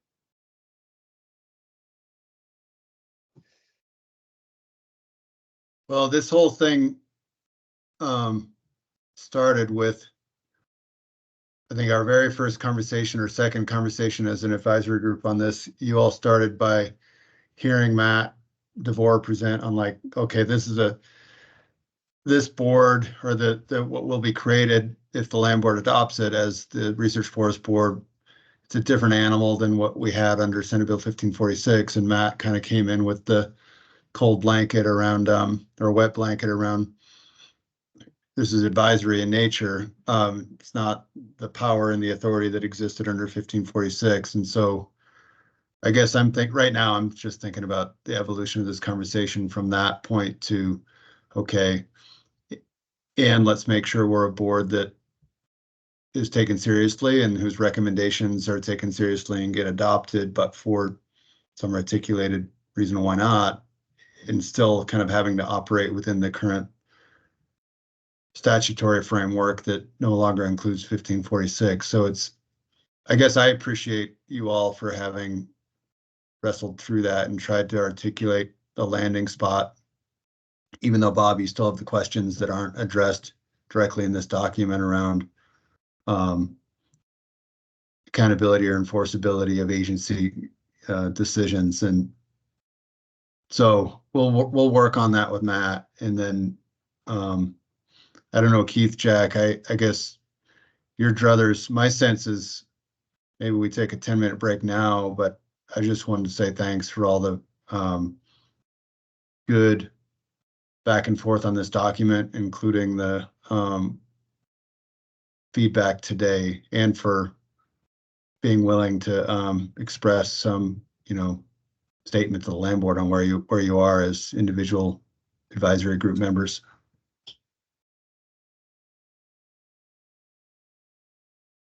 Yes, I want to echo that. And as you know, once we get approval of the structure, then we'll vote on membership at the June meeting. And we have already started to look at adding other members and trying to make sure we have diversity in the group, diversity in terms of who they represent, and as well as other aspects of diversity. So we'll be working on that with everyone after the land board meeting. Yeah, and I know a number of you have given thoughts on people to Vicky and myself, and if you have any further thoughts, and I guess that includes anybody listening in the public too, please do let us know. We're trying to get a list together to vet with the land board offices, and then circle back with you on all this too. We'll also be doing a process for soliciting interest. We'll go ahead and put something out on our social media channels and encourage people to apply, much like we did for the Oregon Ocean Science Trust when we were seeking new members for that. So there'll just be a few requirements. You must be an Oregon resident, and then we'll have a few other expectations that we want people to meet, and then we'll go from there, and people can submit documentation and application. But we're not ready to do that yet. We'll do it after land board. Our hands are full right now. A little more so after this discussion, but it's all been good. I think we did have good Bob's language. hand's still up. Yeah, I'm so sorry.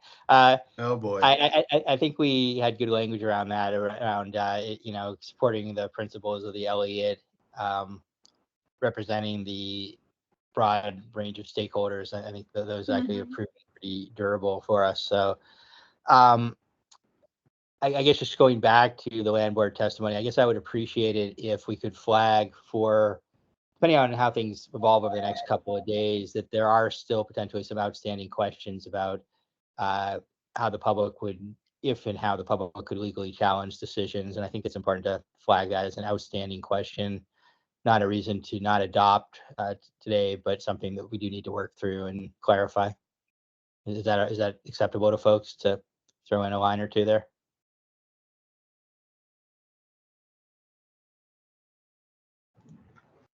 One more time on that, Bob. I'm sorry. I was just wondering if we could throw in a line in our testimony on next week, just saying that there are a few outstanding questions around the public's ability to challenge decisions that we're still working through, unless we've worked through it before then, and just flag that as one outstanding area that's still in progress.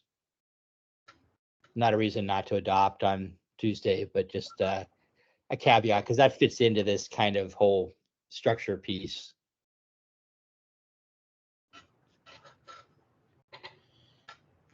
Vicky, what's that do to the, anything in particular that helps, No, hurts?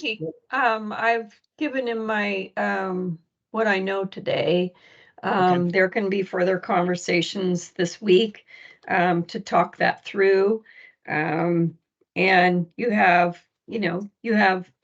I'd start drafting your letter and then you can slip that in if, something comes up that you get an answer to, or if you don't get an answer to, you can put it in your letter. But really what we're asking for is approval of the oversight structure. Okay. So we'll start drafting and hold that. We'll wait to see what comes of those discussions, Vicky, right? Is that what you're saying? Yeah. Okay. Bob, is that all right? And for the time being? That's great. Thank you. You bet. And if that isn't something that you all feel comfortable about either, it might be something that someone else writes a letter into the land board or testifies about. But we'll try to get more answers for you. My preference on that is, I'd rather just flag it as part of the group testimony than have, I mean, the public will testify as to what it does. I'd rather not personally just show up and testify on that. As if I have to and it makes sense, I will, but I just think it's something we can just very quickly flag, just so it's on the radar screen that there's still some thought around it. Again, not a reason not to adopt today. This is a piece of the puzzle that we're still getting clarity on. Okay. If I testify it separately, it becomes a much bigger thing, right? Yeah, it does. Okay. All right. Sounds good, Bob. Yeah, thanks for that, Bob, and thanks, Vicky, for continuing to work with Matt, and then Jack and Keith for being willing to put finger to keyboard. And feel free to just let us know where that lands, and we can be sure that it gets to the land board in whatever form you as individual members agree to. And then I guess question, Jack, Keith, and Jack, I'm thinking about your grandparent duties. Do you want us to roll through updates now or take a break and then come back? And we can probably truncate the updates portion of the agenda to get back on track if needed. Let's take the break. Okay. Well, we'll do what the agenda says. We'll do a 10-minute break and be back at 3. And I think Linda's going to leave the recording going. I'm not sure, but either way, you might want to keep your backgrounds off or your microphones off. And thank you, everybody. Okay, and I'll probably be taken off, Brett, but thank you and Vicky and everybody else. Likewise, Jack. Thank you.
Hey, Keith?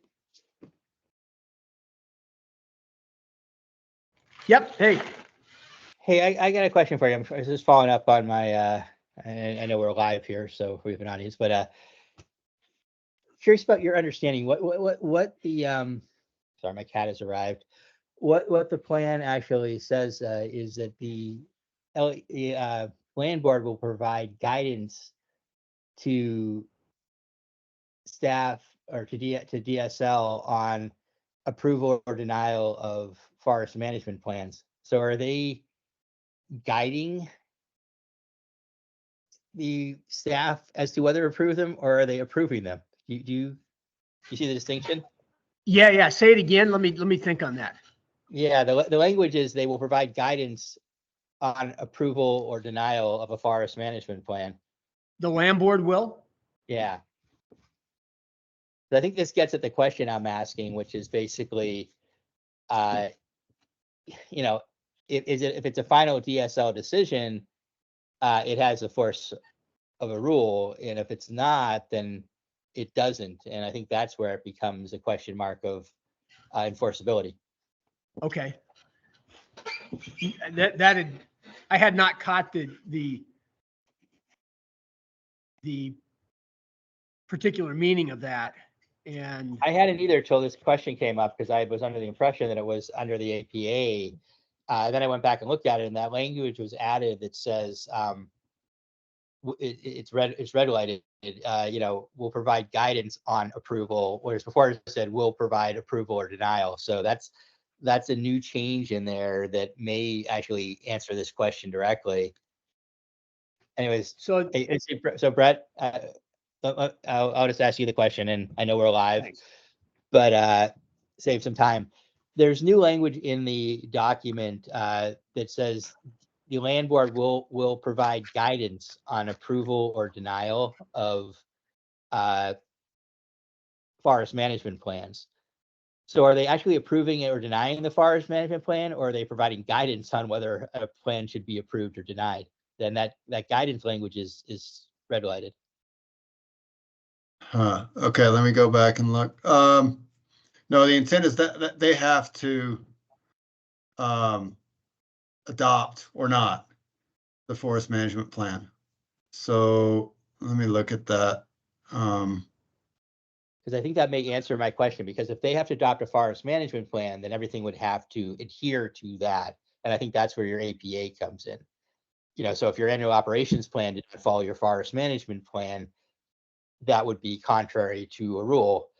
But if it's only providing guidance on it, you know, basically staff, we don't like this, go back and fix it, that would not probably have the force of a rule. Does that make sense? Yeah, it does. And this would, I think this is directly from 1546. So Can you call that up, Brett? Can you dial that up so we can see it? yeah, one sec here.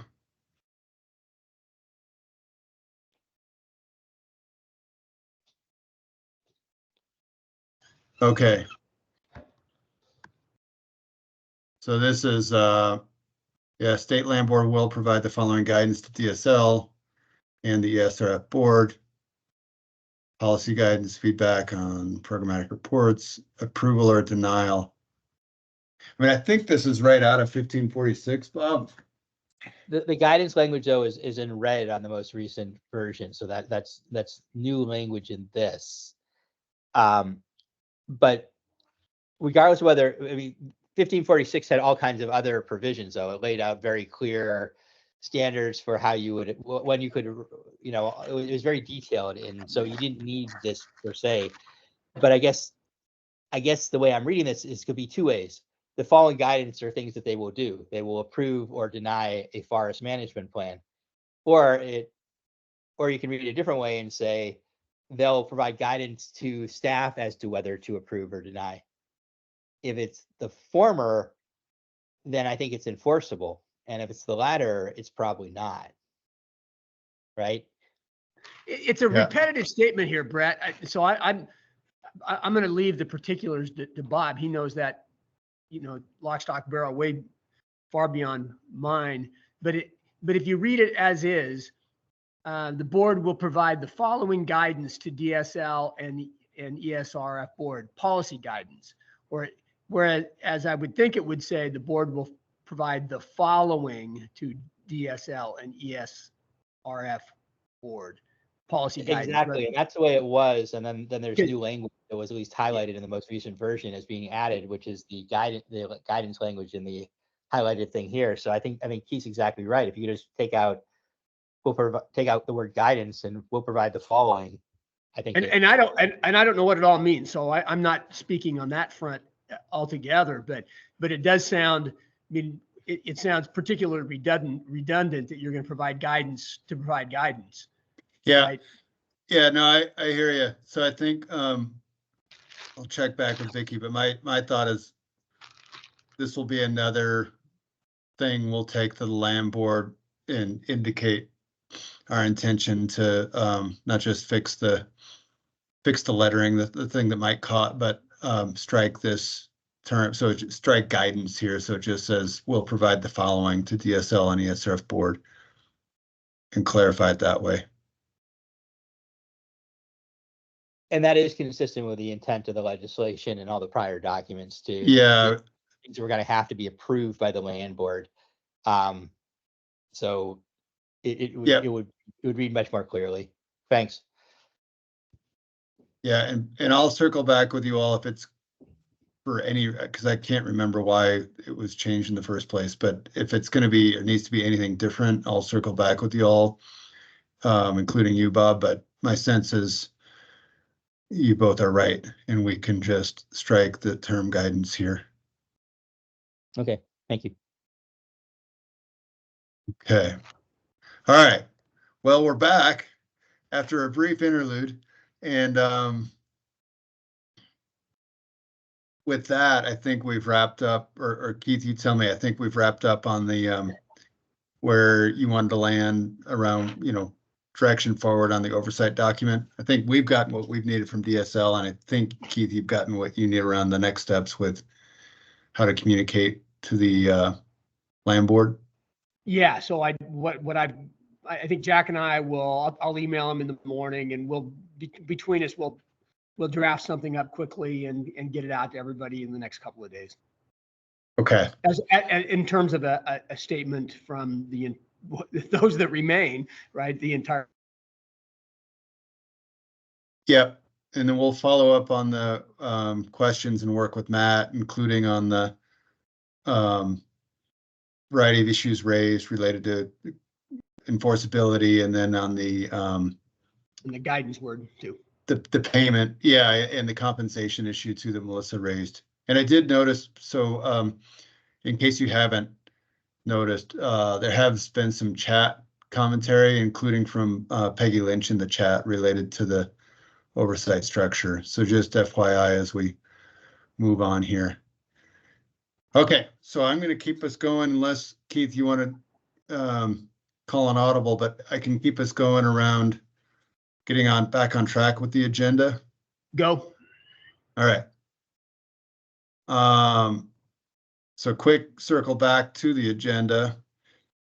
So I think we can do this pretty quickly. What we had skipped this morning, or sorry, earlier this afternoon, is the update portion, and we still need to cover the FMP and HCP portion. And so I'll just cover the updates really quick, because I think we can truncate this and then move into the HCP FNP item. So on management structure and budget, we're still moving forward with development of the agency request budget relevant to the next biennium in the 2025 legislative session. There's really checked in with Gene straight, and there's not much to report there that's new and different from last time. We're continuing to work forward with the ARB process, and then deadlines related to that. And then, subsequent to that will be what comes out in the governor's budget later this fall. And then the legislature does its thing and makes decisions in 2025. There will be a policy option package, I think just to refresh on the Elliott and Elliott State Research Forest management needs, as well as Shutter Creek. And then the management structure, I'm still waiting, and we're still internally working through the discussion we had last advisory group meeting about position classification, the research coordinator position and how to class that, as well as the data manager position. So when all of that comes back, as well as revised work on the budget, DSL, we will bring it back to you all. So that's the basic update there. And then we have moved forward with a solicitation. Well, this is old news, but moving forward with a solicitation on an operations plan and seeking outside help capacity around working with DSL staff, namely me, Ryan, and others internally around crafting an operations plan. And so we have an intent to award a contract on that, and we should be able to have news on that by the land board meeting. We're still in the process of the X's and O's on the contracting process, and so we don't want to say too much until it's all solid, but it does look good, and it will have help on crafting an operations plan that would be wrapped up and out for public review this summer, and then wrapped up later this fall. And it would be consistent with the HCP and consistent with the FMP. So those were the main, I think, updates, and I've truncated them. In case I've said anything that triggers questions, I'll pause right here before shifting into the FMP, but there's a little segue from operations plan into FMP. So anybody have anything in reaction to updates? You got them all right. Okay. Oh, good. Right. Thanks, Vicki. Yeah, I'm here. You got them all right. Yeah, and then Vicki, anything more from you, or keep moving? No, just keep moving. I'm really anxious to get started in that forest. It's been sitting there quiet for a long time.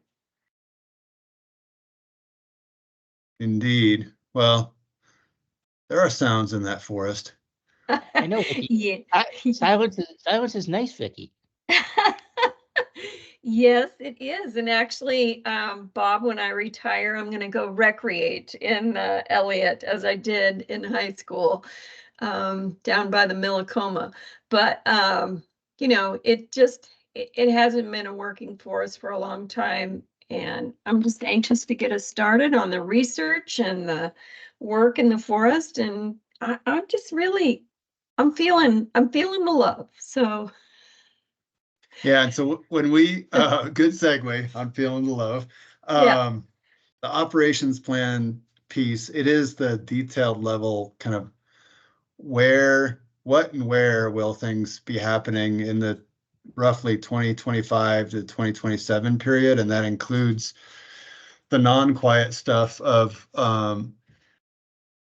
tree cutting and timber sales, but also kind of the setting up of the baseline monitoring, the research tied to it, and also the habitat restoration projects. And so that all has to be, we're trying to, this is the wood and the stream analogy. There are multiple things going on at once. And so we're moving that work forward, and it'll all come back to this advisory group. But we're doing that while we're also moving forward with the habitat conservation plan and the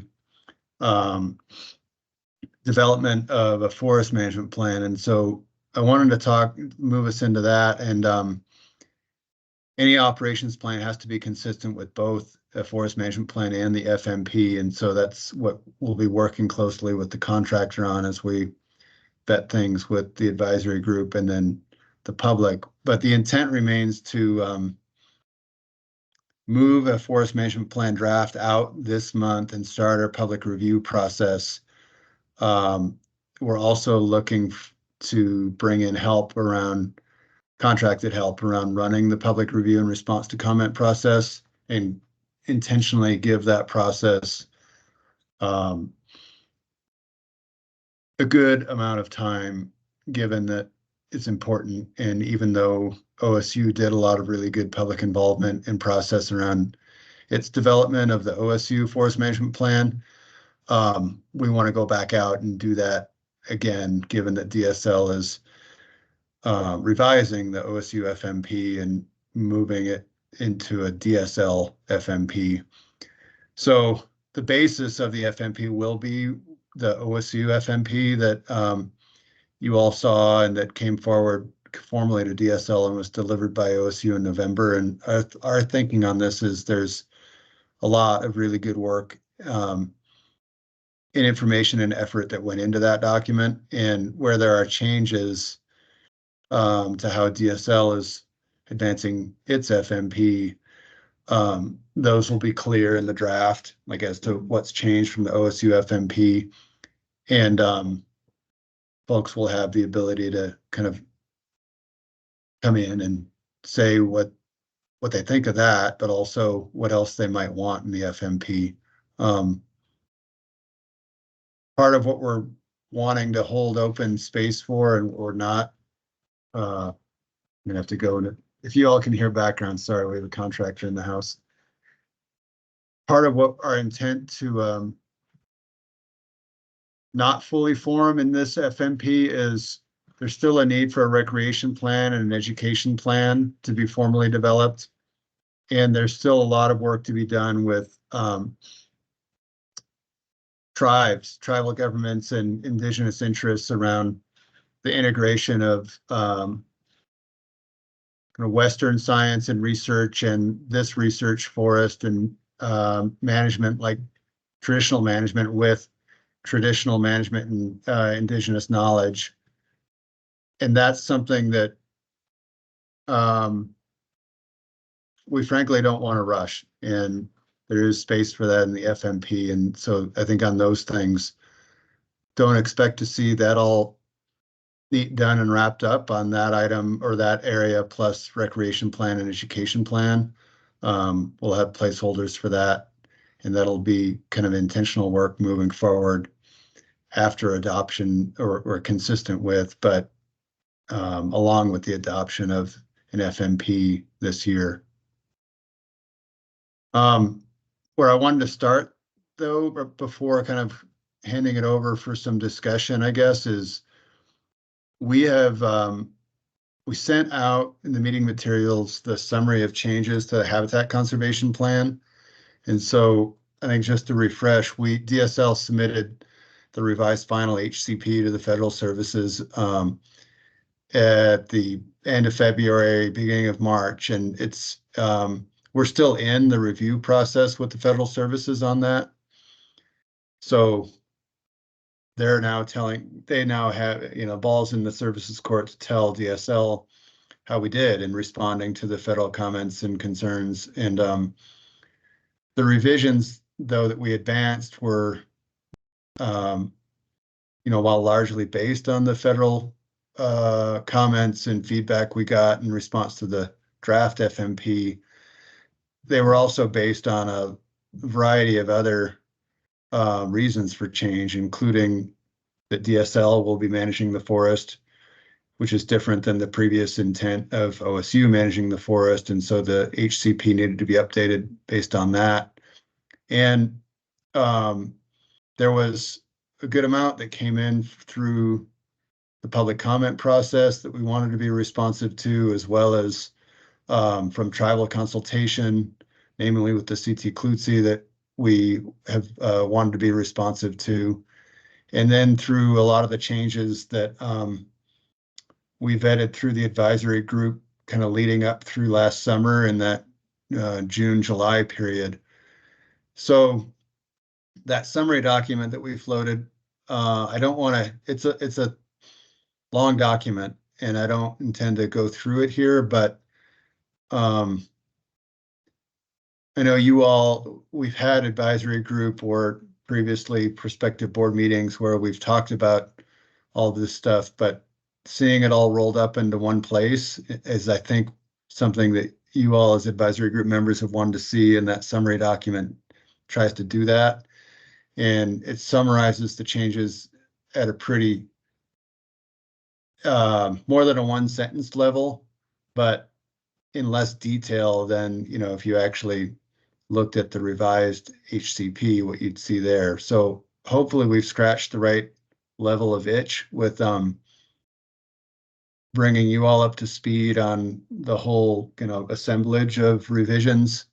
And if anybody does want to dig deeper and look at the revised HCP, the detailed language, just let me know and we can do that. But we are moving forward with the HCP. Those are the revisions summarized in there. And I think for purposes of today, we wanted to talk mostly about the FMP process and things that you want to flag as we move forward. But I guess I first wanted to see if there's any questions around the HCP summary of changes and start there, and then talk more about the FMP after I pause on the HCP.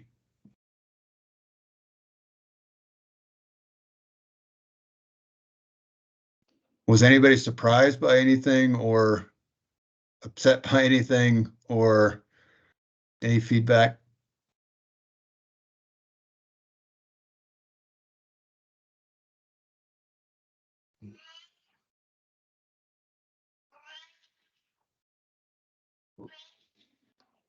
All right, The rest going of it, once, Vicky, that's going silent. twice. I just say that I think that there's a lot. I've asked you some questions about it because there, as you said, there it is a high level. It's a little bit of detail and not a lot of detail. So I just would say I think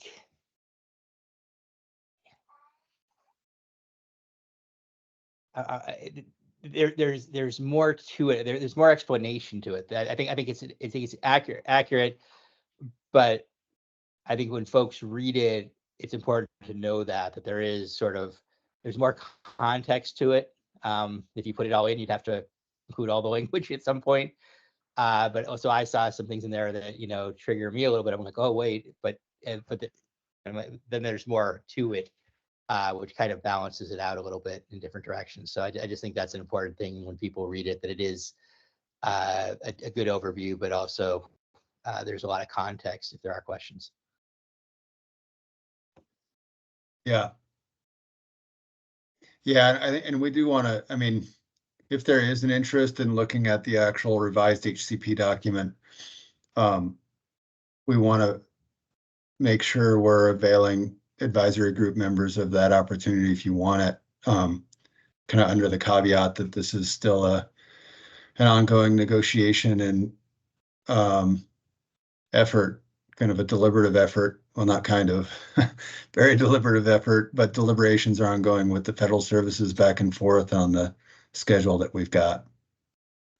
So when you say you're willing to share it, are you willing to send us the entire revised draft, or are you just talking about a section, like if you have a question about X, Y, or Z, you'll send us the pages, or you're just talking about the yeah, I think the intent is like in that summary document, if there's anything that jumps out at you as either, oh, I'm really interested in this, or this potentially really concerns me, we can share the language from the document that we've got, and we could also, arrange a team Zoom meeting with you to kind of walk through it too.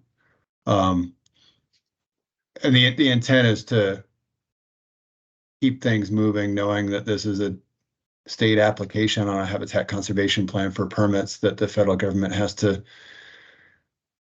issue or determine whether they have met decision criteria or we have met decision criteria and they can issue. So we're still, it's its own process, you know what I'm saying, Bob? But I think there are ways we want to not keep the advisory group in the dark on the language if it's stuff that you really kind of want to have a look at, while at the same time knowing it's submitted and we have to negotiate this with the federal services. Sure. No, that's helpful. I just want to understand the scope of what you were offering. I was really hoping we'd have another chance to spend the spring reviewing the entire HCP again, but thanks. This is why we're pivoting to the forest management plan, because it also is, I mean, in some ways it's relevant to the broader commitments than just the Endangered Species Act. It's the document where the Elliott State Research Forest comes to kind of that FMP needs to be consistent with the Habitat Conservation Plan, but it can speak and will speak to the broader values on the forest than just, you know, commitments related to the Endangered Species Act. And that really is, I know we've had a lot of, there have been a variety of questions and comments, even in the HCP context, that where we've had to say this is really relevant to the FMP. And so there's a lot of space in the forest management plan context for addressing public interests and public desires for certain directions. And that includes not just the public, but Vicki, I'll tee you up to speak a little bit more of this, but we've wanted to make it very clear that on the issue with Indigenous interests and how those are reflected in the future management of the research forest, both in the research and the management, that the FMP is a very, I mean, there's a ton of good work that I think OSU did on that in the OSU FMP, but in the DSL FMP process, this is, there's space, there's opportunity to continue to work that issue. And Vicki, DSL through Vicki put a letter out to the 5 Western Oregon tribes around, which I think I'm pretty sure we shared it. If you haven't seen it, let me know. I think we shared it. I'm not remembering right now, but we want to make sure that every tribe who has connections and interests related to the Elliott kind of knows that the FMP space is an area where we want tribal engagement as we continue to work on this issue of integration of Indigenous interests and research and management on the forest. And we are being, I think, pushed by what the CT Klutzy have put out around a potential big shift in, or at least what they're really interested in, is a fundamental shift where the HCP hasn't gone and DSL hasn't gone and the land board hasn't gone around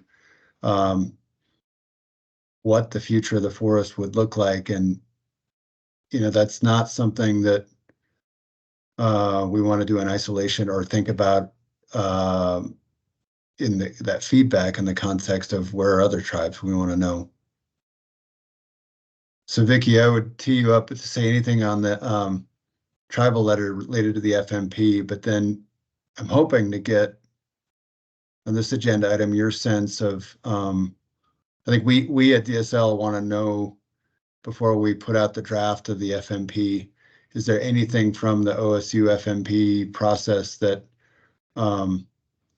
you feel like we should especially be sure we don't move away from, or are there anything left undone in that OSU FMP that's our basis that we should be thinking about? So Vicki, I'll go to you on the tribal letter and then come back to that question. Okay, yeah, because we're closing in on public testimony time. I think you did send the tribal letter that I sent out to the other 4 tribes, and I sent another one specifically to the CT Klutzy, but there are 5 Western tribes whose descendants come from the tribes that have been connected to the Elliott.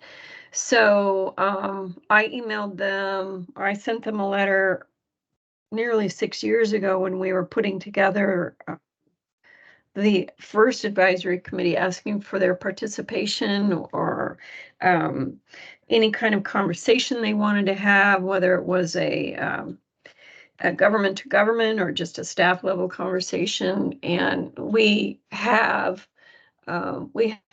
representatives of 3 tribes on the advisory committee for a number of years. And Mike, I think, is our last one standing, but I just felt like the FMP was a good time to go back out to the tribes and say, here's another really good opportunity for you to get involved, and would love to have a conversation with you either at the chair director level or the staff level or the tribal council level. And so I'll be starting my calls tomorrow with those tribal chairs to see if there's any further conversation that they want to have. But we really want to include the tribes as much as possible. And the FMP is certainly a good place to do that. Okay, that's all Thanks, I Vicki. have, Brett. Yeah. Yeah, thank you on that. So is there anything on, and I do want to be mindful of the public comment period too, but to take a little more time, I think this month we will release a draft, and then the intent is to open a public comment and engagement period, as well as do the work that Vicki mentioned with tribes, and then work as well with other state agencies. But is there anything on your mind as we do the revisions on the OSU FMP that you think we should be keeping in mind, either as like, be sure you keep X, or be sure you address Y issue that wasn't if you feel addressed by the OSU FMP? And that's the question for quick feedback.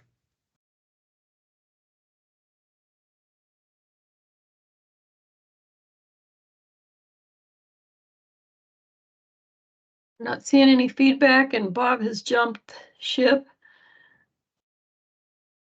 Looks like it's just a couple of us left.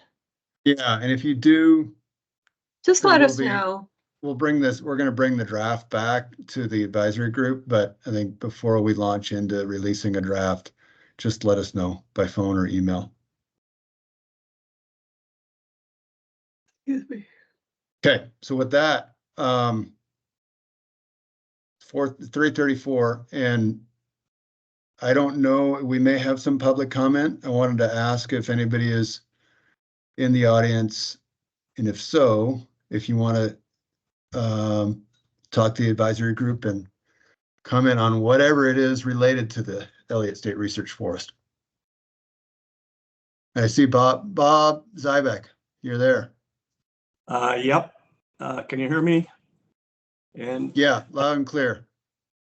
Brett, first, thanks for sending out that draft of my current article on the Elliott.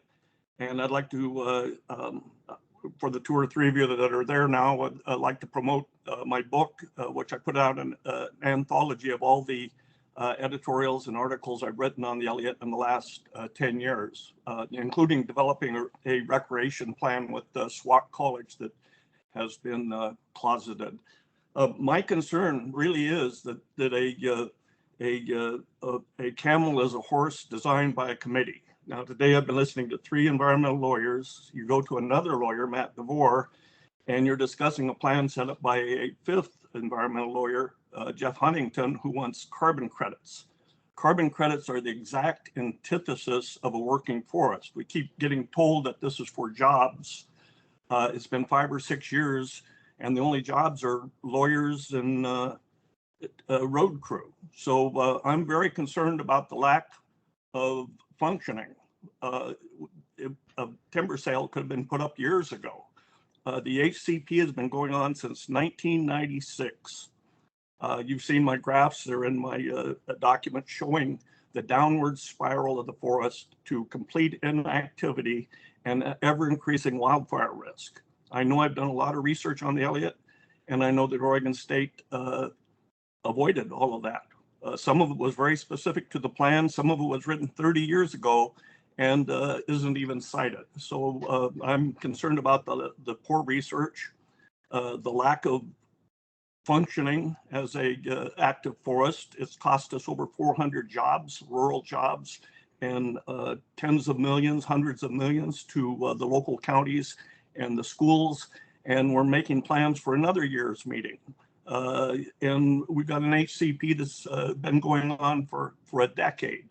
It was supposed to be done in a year, 7 years ago, for $1 million. And it still needs to be done. We're going to have more public hearings. The last ones were completely ineffective. So I've got very strong concerns about the forest management plan. I've got, and those are based upon the activities of this committee over the last 5 years. It seems to be meetings to have meetings. Where are the forest managers? Where are the experienced forest managers that could provide some direction to this group? The 640-page plan from OSU, the fire section on it, where I have my own PhD in the topic, was a joke. It was just a student project. It was not very useful. And they didn't even cite my work on the exact same topic from 30 years ago, which was more relevant to your current plans than what OSU did. So those are my concerns. I think the 550 miles of road need to be recognized as a major cultural value. Historic significance has been cited many times. Our students worked on it for several years. And that would be one for public access, recreation, and management purposes. The second one is 50 million board feet a year was what Jerry Phillips was doing in the 1970s and 80s. There are 40,000 acres of plantation on the forest. Those are not critical habitat. They're a totally atypical condition, and they result in reduced biodiversity, if that's actually a objective. So a lot of serious concerns, mostly the high overhead, the lack of local jobs, the lack of income to the counties and the schools, and the never-ending committee meetings. Trying to set up a plan for 70 years is nuts. There's Columbus Day storm, there's wildfires, there's landslides. To think that 70 years you can lock up a forest and your grandkids are going to live with that has never happened in history. People have not made 70-year plans for living plants and animals that have ever been successful. Maybe a 20-year plan, as we've been proposing, would be better. So I think the old trees need to be identified and preserved, not allowed to burn up or be lost, and that the plantations should be, they're 60 years old, they're marketable, 40,000 acres of them. There's no reason we can't go in and do 50 million feet a year, which is less than the forest grows. So it's a sustainable level, proven sustainable level, and start transforming those plantations to whatever it is that the wildlife habitat modelers say is what they want, or the tribes. It'd be a perfect opportunity to restore traditional patterns. But the plantations are totally atypical. They have never occurred before, and they are the antithesis of critical habitat. And they were put in place for one reason, to create fiber and jobs. And now, 5 years late, maybe, or 10 years late, but now would be a good time to start harvesting those plantations and transforming them to a desired future condition. They're not going to do it on their own. So those are all spelled out in the document you handed out. I appreciate that. And we've been pushing on this for nearly 10 years, longer than this committee. And it's just time to give the public an option, give our legislators something to do, and to move forward with an active managed forest, as you keep saying you're doing, but not doing. So those are my complaints. They're all spelled out. They've been consistent for a decade. So I'll leave it at that. Thanks, Bob. And Thanks, Bob. yeah, and I think this is really a chance for the public to speak to DSL and the advisory group, but I don't know if I'll pause there. Any reactions from anybody or questions for Bob? Nope, it's public comment. I just appreciate the input. Thanks.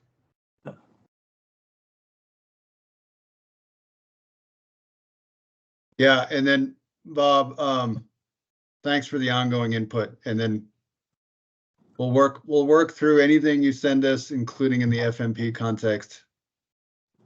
I appreciate that. That's a real change in course. So it'd be nice to have public input that is considered. That hasn't been happening, and that's been a concern. Okay.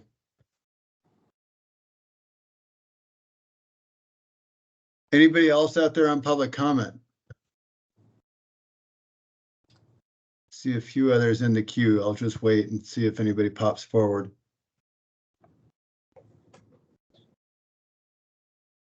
I would like to make one last point. I do know that one of your members gave an update to Oregon Wild, and his comment was that when he sees the first logging truck coming off the Elliott, he would be vomiting.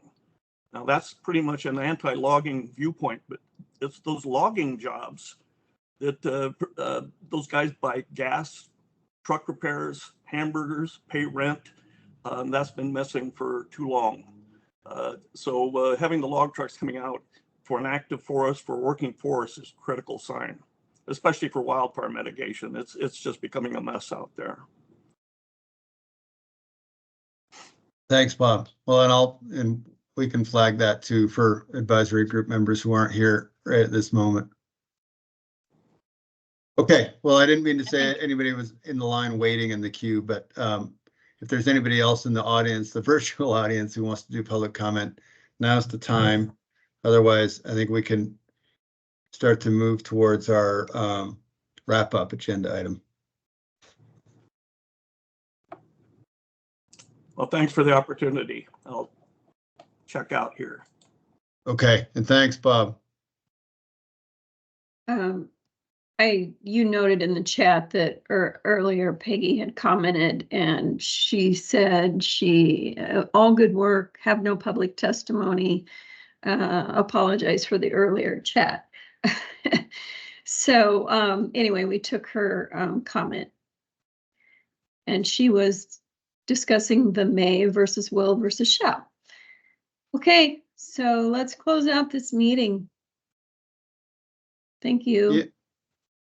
Yeah, thanks, Vicki. And for Melissa, Keith, Mike, so we have scheduling, we have the land board meeting on the 9th next week, and we've talked about the approach to that, and you know, thanks, Keith, again on the next steps there, and to you all for considering the back and forth on what Keith sends.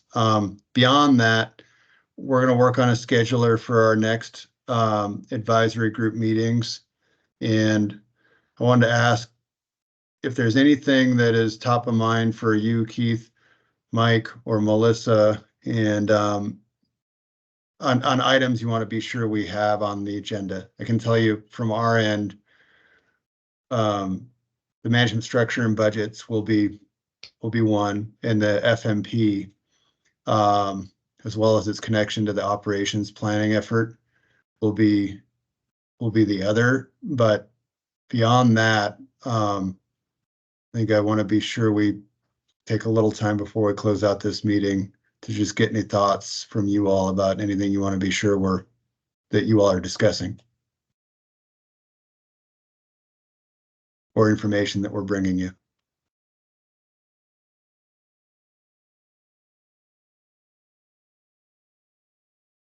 Nothing comes to mind right now. I'm sure some may. Okay. Okay. We'll work forward based on those two agenda items, and then it may not be the immediate next meeting, but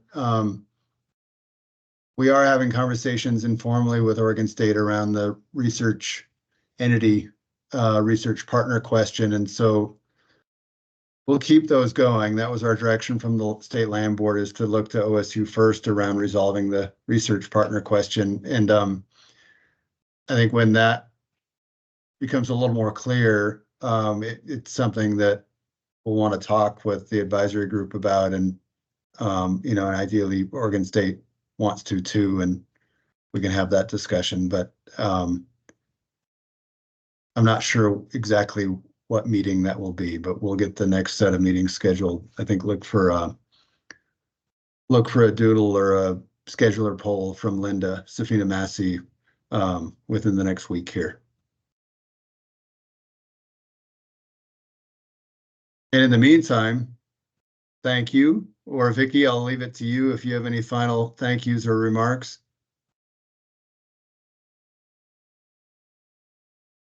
I had to chuckle because Keith, it made me, when Brett was talking about the comments from the services, it made me think of you and your marking pen when you write back to your students on their papers they submitted. It's the same thing, only it's a lot more detailed and a lot more red marks. I prefer to use a purple pen just because I find red offensive, but it's been a long haul, and yeah, it was supposed to be done within a year, 2 years, but you know, we always have big dreams about how we're going to get things done.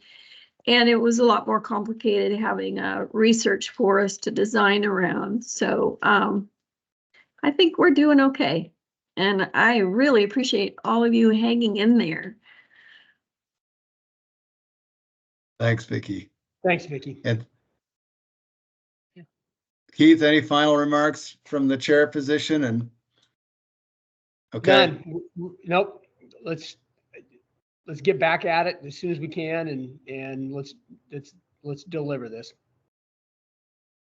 All right, and thanks, Linda. Thank you for the help today, and we're good on the recording. Bye, all. Thanks, everybody. Bye.